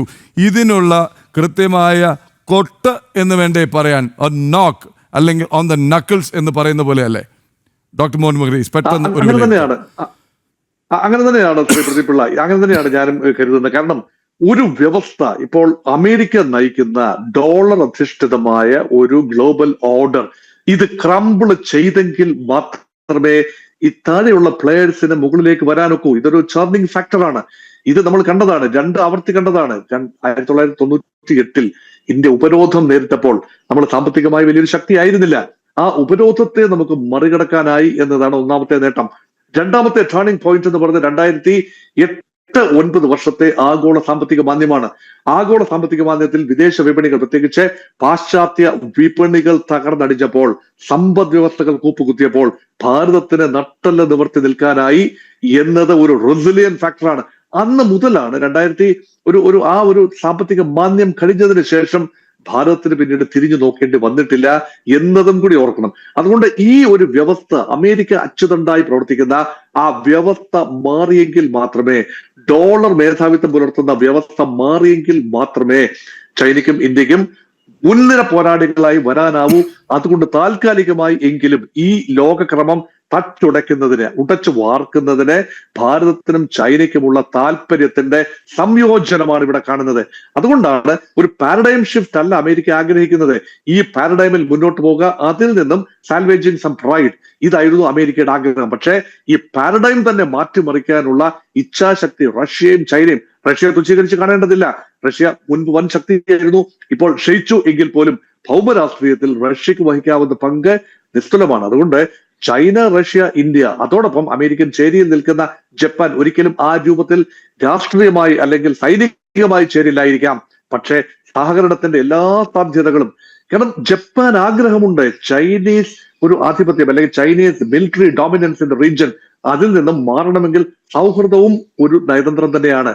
അല്ലാതെ ഈ ഡിറ്ററൻസിലൂടെ അമേരിക്കയുടെ ഹെൽപ്പോടുകൂടി ചൈനയെ ഡിറ്റർ ചെയ്ത് നിൽക്കാം എന്നത് മാത്രമല്ല, ചൈനീസ് വ്യാളിയെ സൗഹൃദത്തിലാക്കുക വഴി അതിനെ ചെക്ക്മേറ്റ് ചെയ്യാൻ ജപ്പാനും ഭാരതവും ഒരുപോലെ ആഗ്രഹിക്കുന്നുണ്ട്. അതുകൊണ്ടാണ് ഏഷ്യൻ ശക്തികളുടെ, ജപ്പാൻ, ചൈന, ഇന്ത്യ എന്നീ ഏഷ്യൻ ശക്തികൾ, അതുപോലെ റഷ്യയും ഞാൻ ഏഷ്യൻ ശക്തിയായി കൂടി കാണുകയാണ്. 90% റഷ്യൻ ടെറിട്ടറിയും ഏഷ്യയിലാണ്.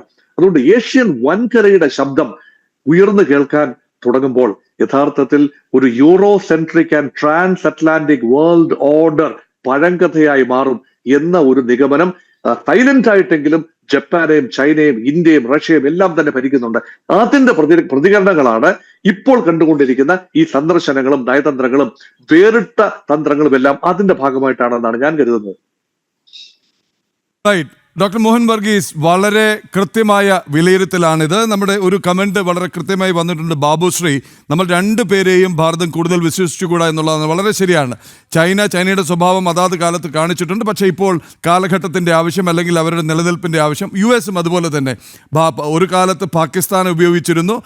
ആ ഘട്ടത്തിൽ പാകിസ്ഥാനുമായി ചേർന്ന് ഭാരതത്തിനെതിരെ നീങ്ങി അന്ന് രക്ഷയ്ക്കെത്തിയത് റഷ്യയായിരുന്നു. ഒരുപക്ഷെ റഷ്യയുടേതും ഞാൻ നേരത്തെ പറഞ്ഞ പോലെ ഒരു ഏറെക്കുറെ സ്ഥിരതയാർന്ന ബന്ധമായിരുന്നു ഭാരതവും റഷ്യയും തമ്മിൽ, അതിപ്പോഴും തുടരുന്നു. അപ്പോൾ അങ്ങ് പറഞ്ഞതുപോലെ ഒരു ന്യൂ വേൾഡ് ഓർഡർ, ഒരു പുതിയ ലോകക്രമം ഉരുത്തിരിഞ്ഞ് വരികയാണ്.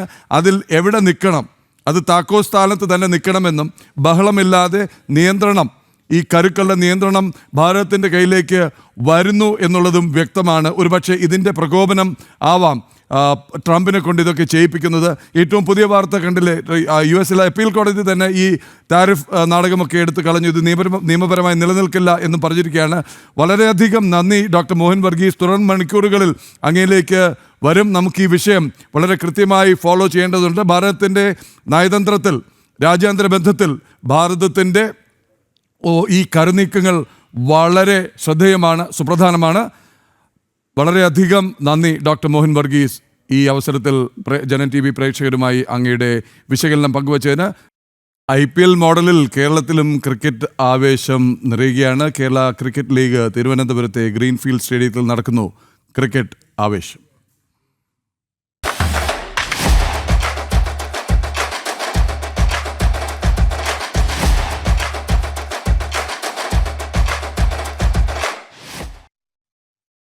ആവേശപ്പോരാട്ടത്തിൽ തൃശൂർ ടൈറ്റൻസിനെ തോൽപ്പിച്ച് കൊല്ലം സെയിലേഴ്സ്. 3 വിക്കറ്റിനായിരുന്നു കൊല്ലത്തിന്റെ വിജയം.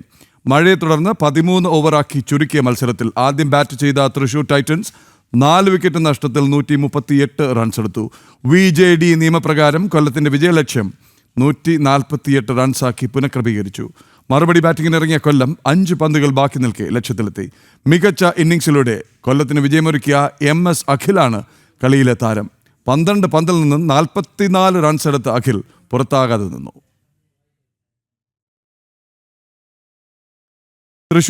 തൃശ്ശൂരിനെതിരെ കൊല്ലം നേടിയ വിജയത്തിൽ നിർണായകമായ MS അഖിലിൻ്റെ അവിശ്വസനീയ ഇന്നിങ്സ് ആയിരുന്നു. നേരിട്ട ആദ്യ 4 പന്തും അതിർത്തി കടത്തിയാണ് അഖിൽ വെടിക്കെട്ടിന് തുടക്കം കുറിച്ചത്. കാര്യവട്ടം സ്റ്റേഡിയത്തിൽ നിന്ന് നിഖിൽകുമാർ തയ്യാറാക്കിയ റിപ്പോർട്ടിലേക്ക്. കേരള ക്രിക്കറ്റ് ലീഗിൽ ഒരു ത്രില്ലർ പോരാട്ടത്തിൽ ഏരീസ് കൊല്ലം സീലേഴ്സ് തൃശ്ശൂരിനെ പരാജയപ്പെടുത്തിയിരിക്കുകയാണ്. നമ്മോടൊപ്പം കളിയിലെ വിജയശില്പി അഖിൽ MS ചേരുന്നുണ്ട്. അഖിൽ, ഇന്നത്തെ മത്സരം ഒരു ത്രില്ലർ പോരാട്ടമായിരുന്നു. അതെ, തീർച്ചയായിട്ടും വളരെ ഇൻട്രസ്റ്റിംഗ് ആയിട്ടുള്ളൊരു ഗെയിമായിരുന്നു. അതുപോലെ തന്നെ കഴിഞ്ഞ മത്സരങ്ങൾ കുറേ മത്സരങ്ങൾ ഇൻട്രസ്റ്റിംഗ് ആയിരുന്നു. ഓൾമോസ്റ്റ് എനിക്ക് തോന്നുന്നു ഇപ്പോൾ നടന്ന മത്സരങ്ങളിൽ ഭൂരിഭാഗം മത്സരങ്ങളും വളരെ ഇൻട്രസ്റ്റിംഗ് ആണ്. ലാസ്റ്റ് ഓവർ ത്രില്ലേഴ്സ് കുറേ ഉണ്ടായിട്ടുണ്ട്. അപ്പോൾ ഈ മത്സരവും അങ്ങനെ ആയിരുന്നു. ഒരു വലിയൊരു ടാർഗറ്റ് ആയിരുന്നു. പക്ഷേ നമുക്ക് നല്ല വിശ്വാസം ഉണ്ടായിരുന്നു. നമ്മുടെ പ്ലേയേഴ്സിൽ നല്ല ഹിറ്റേഴ്സ് ഉണ്ട്. എപ്പോൾ വേണമെങ്കിലും കളി മാറ്റുന്ന സിറ്റുവേഷൻ വന്നു കഴിഞ്ഞാൽ പോലും ഒരാൾ ഒറ്റക്കുള്ളിൽ ജയിപ്പിക്കുന്ന കുറേ പ്ലേയേഴ്സ് ഉണ്ട്. അപ്പോൾ അതിൽ നമ്മൾ നന്നായിട്ട് വിശ്വസിച്ചിരുന്നു. 12 പന്തിൽ 44, ആദ്യം ഇറങ്ങിയ 4 ബോളിലും 6. അതെ, തീർച്ചയായിട്ടും എനിക്ക് അങ്ങനെ ആ സമയത്ത് വലിയ മൈൻഡിലൊന്നും അങ്ങനെ പ്രത്യേകിച്ചൊന്നും ഉണ്ടായിരുന്നില്ല. എന്ന് വെച്ച് കഴിഞ്ഞാൽ അങ്ങനെ ഒരു സിറ്റുവേഷനിൽ അത്രയും ആറുകൾ തന്നെ വേണമായിരുന്നു കളി ജയിക്കണമെങ്കിൽ. നമ്മുടെ ഭാഗത്തേക്ക് കളി വരണമെങ്കിൽ തീർച്ചയായിട്ടും 6കൾ തന്നെ വേണമായിരുന്നു. അത് കറക്റ്റായിട്ട് തുടക്കത്തിൽ 4 പന്ത് 6 പോയപ്പോൾ തന്നെ ഷറഫിനും കുറച്ചത് റിലീഫായി. എന്ന് വെച്ച് കഴിഞ്ഞാൽ നമുക്ക് ജസ്റ്റ് 10 മതിയായിരുന്നു. അപ്പോൾ നമ്മൾ കുറച്ച് കംഫർട്ടായിരുന്നു ആ സമയത്ത്. ഇത്രയും വലിയൊരു ടാർഗറ്റിലേക്ക് വരുന്ന സമയത്ത് ഇറങ്ങിയപ്പോൾ മുമ്പിലുണ്ടായിരുന്ന വലിയൊരു ടാർഗറ്റായിരുന്നു. അപ്പോൾ ഇറങ്ങി വന്നപ്പോൾ എന്തായിരുന്നു മനസ്സിലുണ്ടായിരുന്നത്? അങ്ങനെ പ്രത്യേകിച്ചൊന്നുമില്ല. എനിക്കറിയാം. എന്ന് വെച്ച് കഴിഞ്ഞാൽ ഇതുപോലുള്ള മത്സരങ്ങൾ കുറേ എനിക്ക് കളിച്ച് ശീലമുള്ളത് കൊണ്ട് അങ്ങനെ ഒരു പ്രഷർ ഉണ്ടായിരുന്നില്ല. വരുന്ന ബോളുകളെ കളിക്കുക, ആ ഒരു തിങ്കിങ് മാത്രമേ ഉണ്ടായിരുന്നുള്ളൂ. നിലവിലെ ചാമ്പ്യന്മാരാണ് കൊല്ലം സീലേഴ്സ്. കഴിഞ്ഞ 1-2 മത്സരങ്ങളിൽ നിർഭാഗ്യം കൊണ്ട് പരാജയപ്പെട്ടു. ഇപ്പോൾ ഒരു വിജയവഴിയിലേക്ക് തിരിച്ചെത്തിയിരിക്കുകയാണ്. അതെ, കഴിഞ്ഞ കുറേ മത്സരങ്ങൾ നമ്മൾ ഒരു നെയിൽ ബിറ്റർ പോലെയുള്ള മത്സരങ്ങളായിരുന്നു. നമ്മൾ തീർച്ചയായിട്ടും ഒരു ലെഗ് ഫാക്ടർ ഉണ്ടായിരുന്നു. തോറ്റ മാച്ചുകളൊക്കെ ഒരു അൺലക്കി നമ്മളുടെ കൂടെ ആയിരുന്നു. അതുകൊണ്ട് മാത്രമാണ്. പക്ഷേ നമ്മൾ നല്ല ക്രിക്കറ്റാണ് ഇപ്പോൾ ഇത്രയും മാച്ചസ് കഴിഞ്ഞപ്പോൾ കളിച്ചുകൊണ്ടിരിക്കുന്നത്. ഇനിയും ഉള്ള മത്സരങ്ങളിൽ നല്ല രീതിയിൽ ചെയ്യുന്നു തന്നെയാണ് പ്രതീക്ഷ. All the best. അപ്പോൾ എന്തായാലും ഇന്നത്തെ മത്സരത്തിൽ വെടിക്കെട്ട് പ്രകടനം കാഴ്ചവെച്ച അഖിൽ MS ആണ് നമ്മോടൊപ്പം വിശേഷങ്ങൾ പങ്കുവച്ചത്. കാര്യവട്ടത്തു നിന്നും നിഖിൽകുമാർ, ജനം. അവസാന നിമിഷം വരെ ആവേശം നിറഞ്ഞുവന്ന പോരാട്ടത്തിൽ കാലിക്കറ്റ് ഗ്ലോബ് സ്റ്റാർസിനെ തോൽപ്പിച്ച് ആലപ്പി റിപ്പിൾസ്. 2 വിക്കറ്റിനായിരുന്നു ആലപ്പിയുടെ വിജയം. ആദ്യം ബാറ്റ് ചെയ്ത കാലിക്കറ്റ് ഗ്ലോബ് സ്റ്റാർസ് 20 ഓവറിൽ 5 വിക്കറ്റ് നഷ്ടത്തിൽ 176 റൺസ് എടുത്തു. മറുപടി ബാറ്റിംഗിന് ഇറങ്ങിയ ആലപ്പി 19.5 ഓവറിൽ ലക്ഷ്യത്തിലെത്തി. അർദ്ധ സെഞ്ചുറി നേടിയ ആലപ്പിയുടെ അഭിഷേക് P. നായരാണ് കളിയിലെ താരം.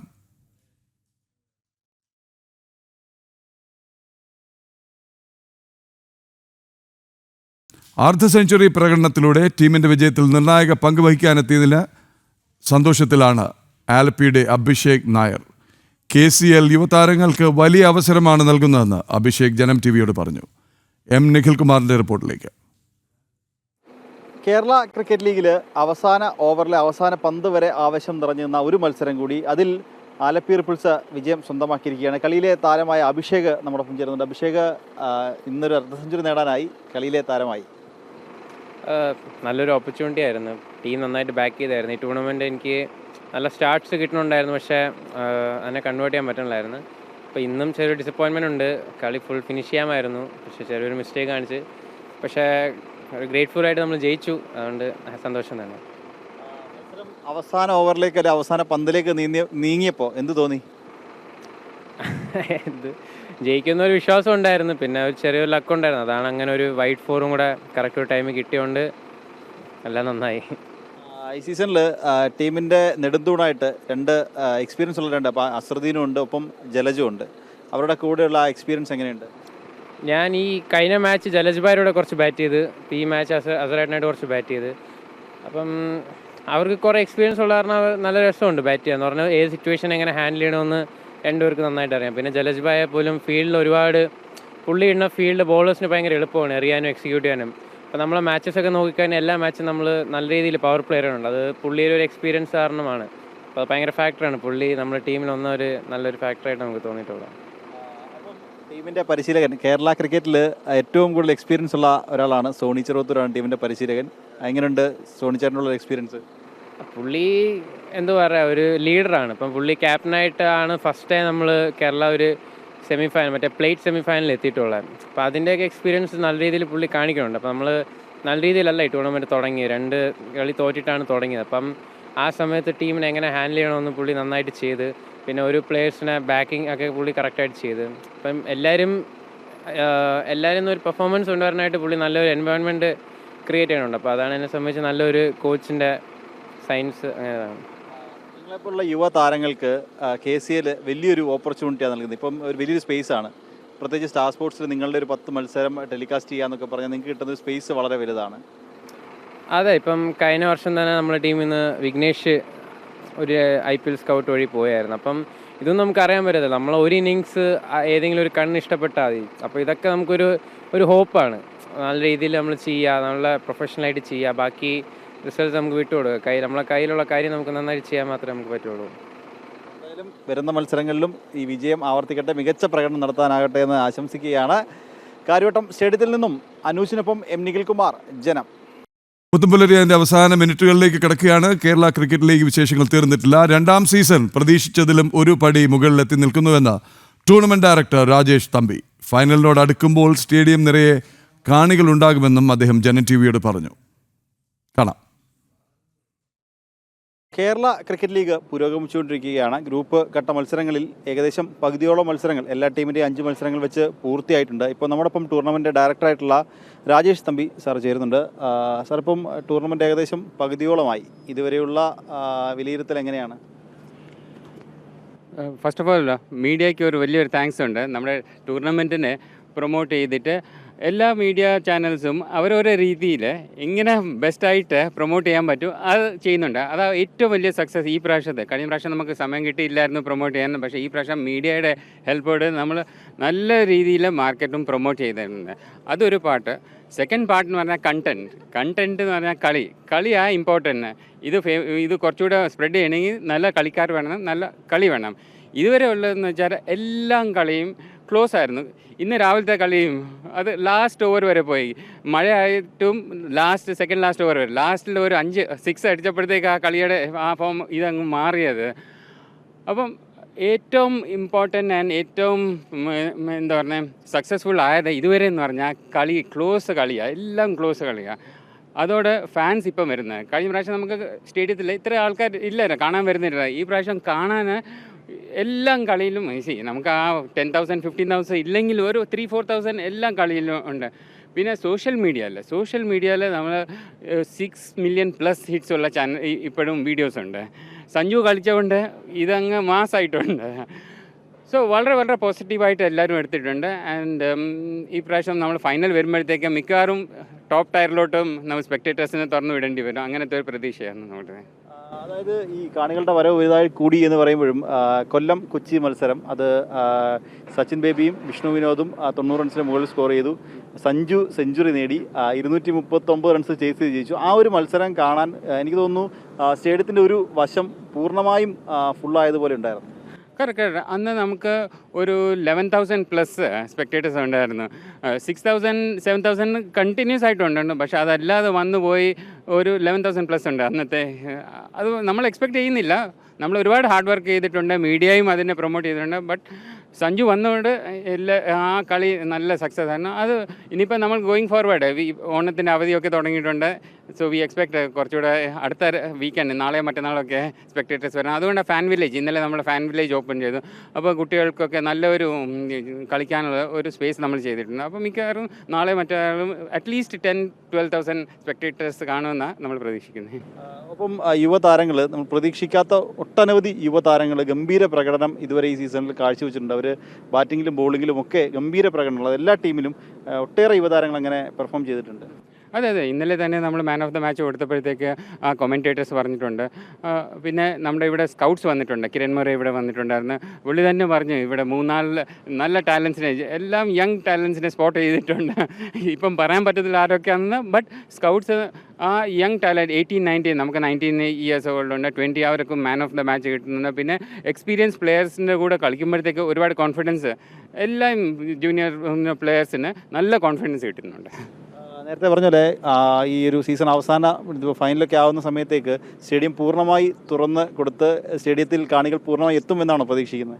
അതെ, നമ്മൾ പ്രിപ്പയർഡ് ആണ്. നമ്മൾ 6th വുമൻസിൽ ഒരു എക്സിബിഷൻ മാച്ച് ഉണ്ട്, 7th നമ്മൾ പ്രിപ്പയർഡ് ആണ്. വരുവാണെങ്കിൽ നമ്മൾ ഫസ്റ്റ് ടയറിലോട്ട് വിടാനുള്ള പ്ലാനിങ് ഉണ്ട്. We are very positive, very hopeful that നമുക്ക് ഫുൾ ഹൗസ് ആയിരിക്കും എന്ന്. അതായത് ഇപ്പോൾ പ്രതീക്ഷിച്ചതിലും ഒരുപടി മുകളിലാണ്. അതെ അതെ അതെ, തീർച്ചയായിട്ടും തീർച്ചയായിട്ടും.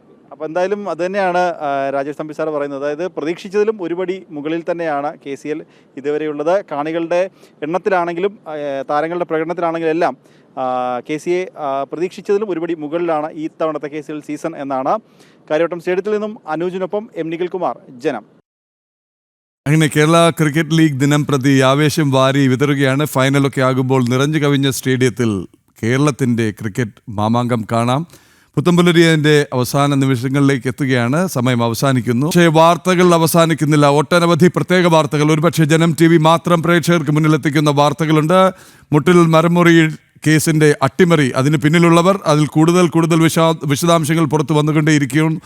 പ്രതികളെ രക്ഷിക്കാൻ ശ്രമിച്ചത് ആരാണ്, ഭരണത്തിലെ ഏതൊക്കെ ഉന്നതർ അതിന് കൂട്ടുനിന്നു, ഉദ്യോഗസ്ഥ തലത്തിൽ എന്തൊക്കെ ഒത്താശ ചെയ്തു തുടങ്ങിയ വിവരങ്ങൾ കഴിഞ്ഞ ദിവസം തൊട്ട് ജനം TV പുറത്തുവിടുന്നു. അതോടൊപ്പം തന്നെ അയ്യപ്പ ഭക്ത സംഗമത്തിൻ്റെ പേരിൽ സർക്കാർ നടത്തുന്ന ക്ലബ് മെമ്പർഷിപ്പ് വിതരണം, അല്ലെങ്കിൽ ആ മാതൃകയിലുള്ള പ്രിവിലേജ് കാർഡ് വിതരണത്തിൻ്റെ വാർത്ത ജനം TV പുറത്തുവിട്ടിരുന്നു. ഏറ്റവും ഒടുവിൽ ഇതാ ഭാരത ചൈനീസ് ബന്ധത്തിൽ ഒരു വഴിത്തിരിവ് ഉണ്ടായേക്കാം എന്ന സൂചനയുമായി മറ്റൊരു വാർത്ത ജനം TV പുറത്തുവിട്ടിരിക്കുന്നു. ഭാരതത്തിൻ്റെ പ്രസിഡന്റിന് രഹസ്യ കത്തയച്ച് ചൈനീസ് പ്രസിഡന്റ്. ഈ വാർത്തകളും മറ്റ് വിശേഷങ്ങളും തുടരും. പുത്തമ്പുലരിക്ക് ശേഷം ലൈവ് റിപ്പോർട്ട്സുമായി രോഹിണി മഹേഷ് എത്തും. നമസ്തേ.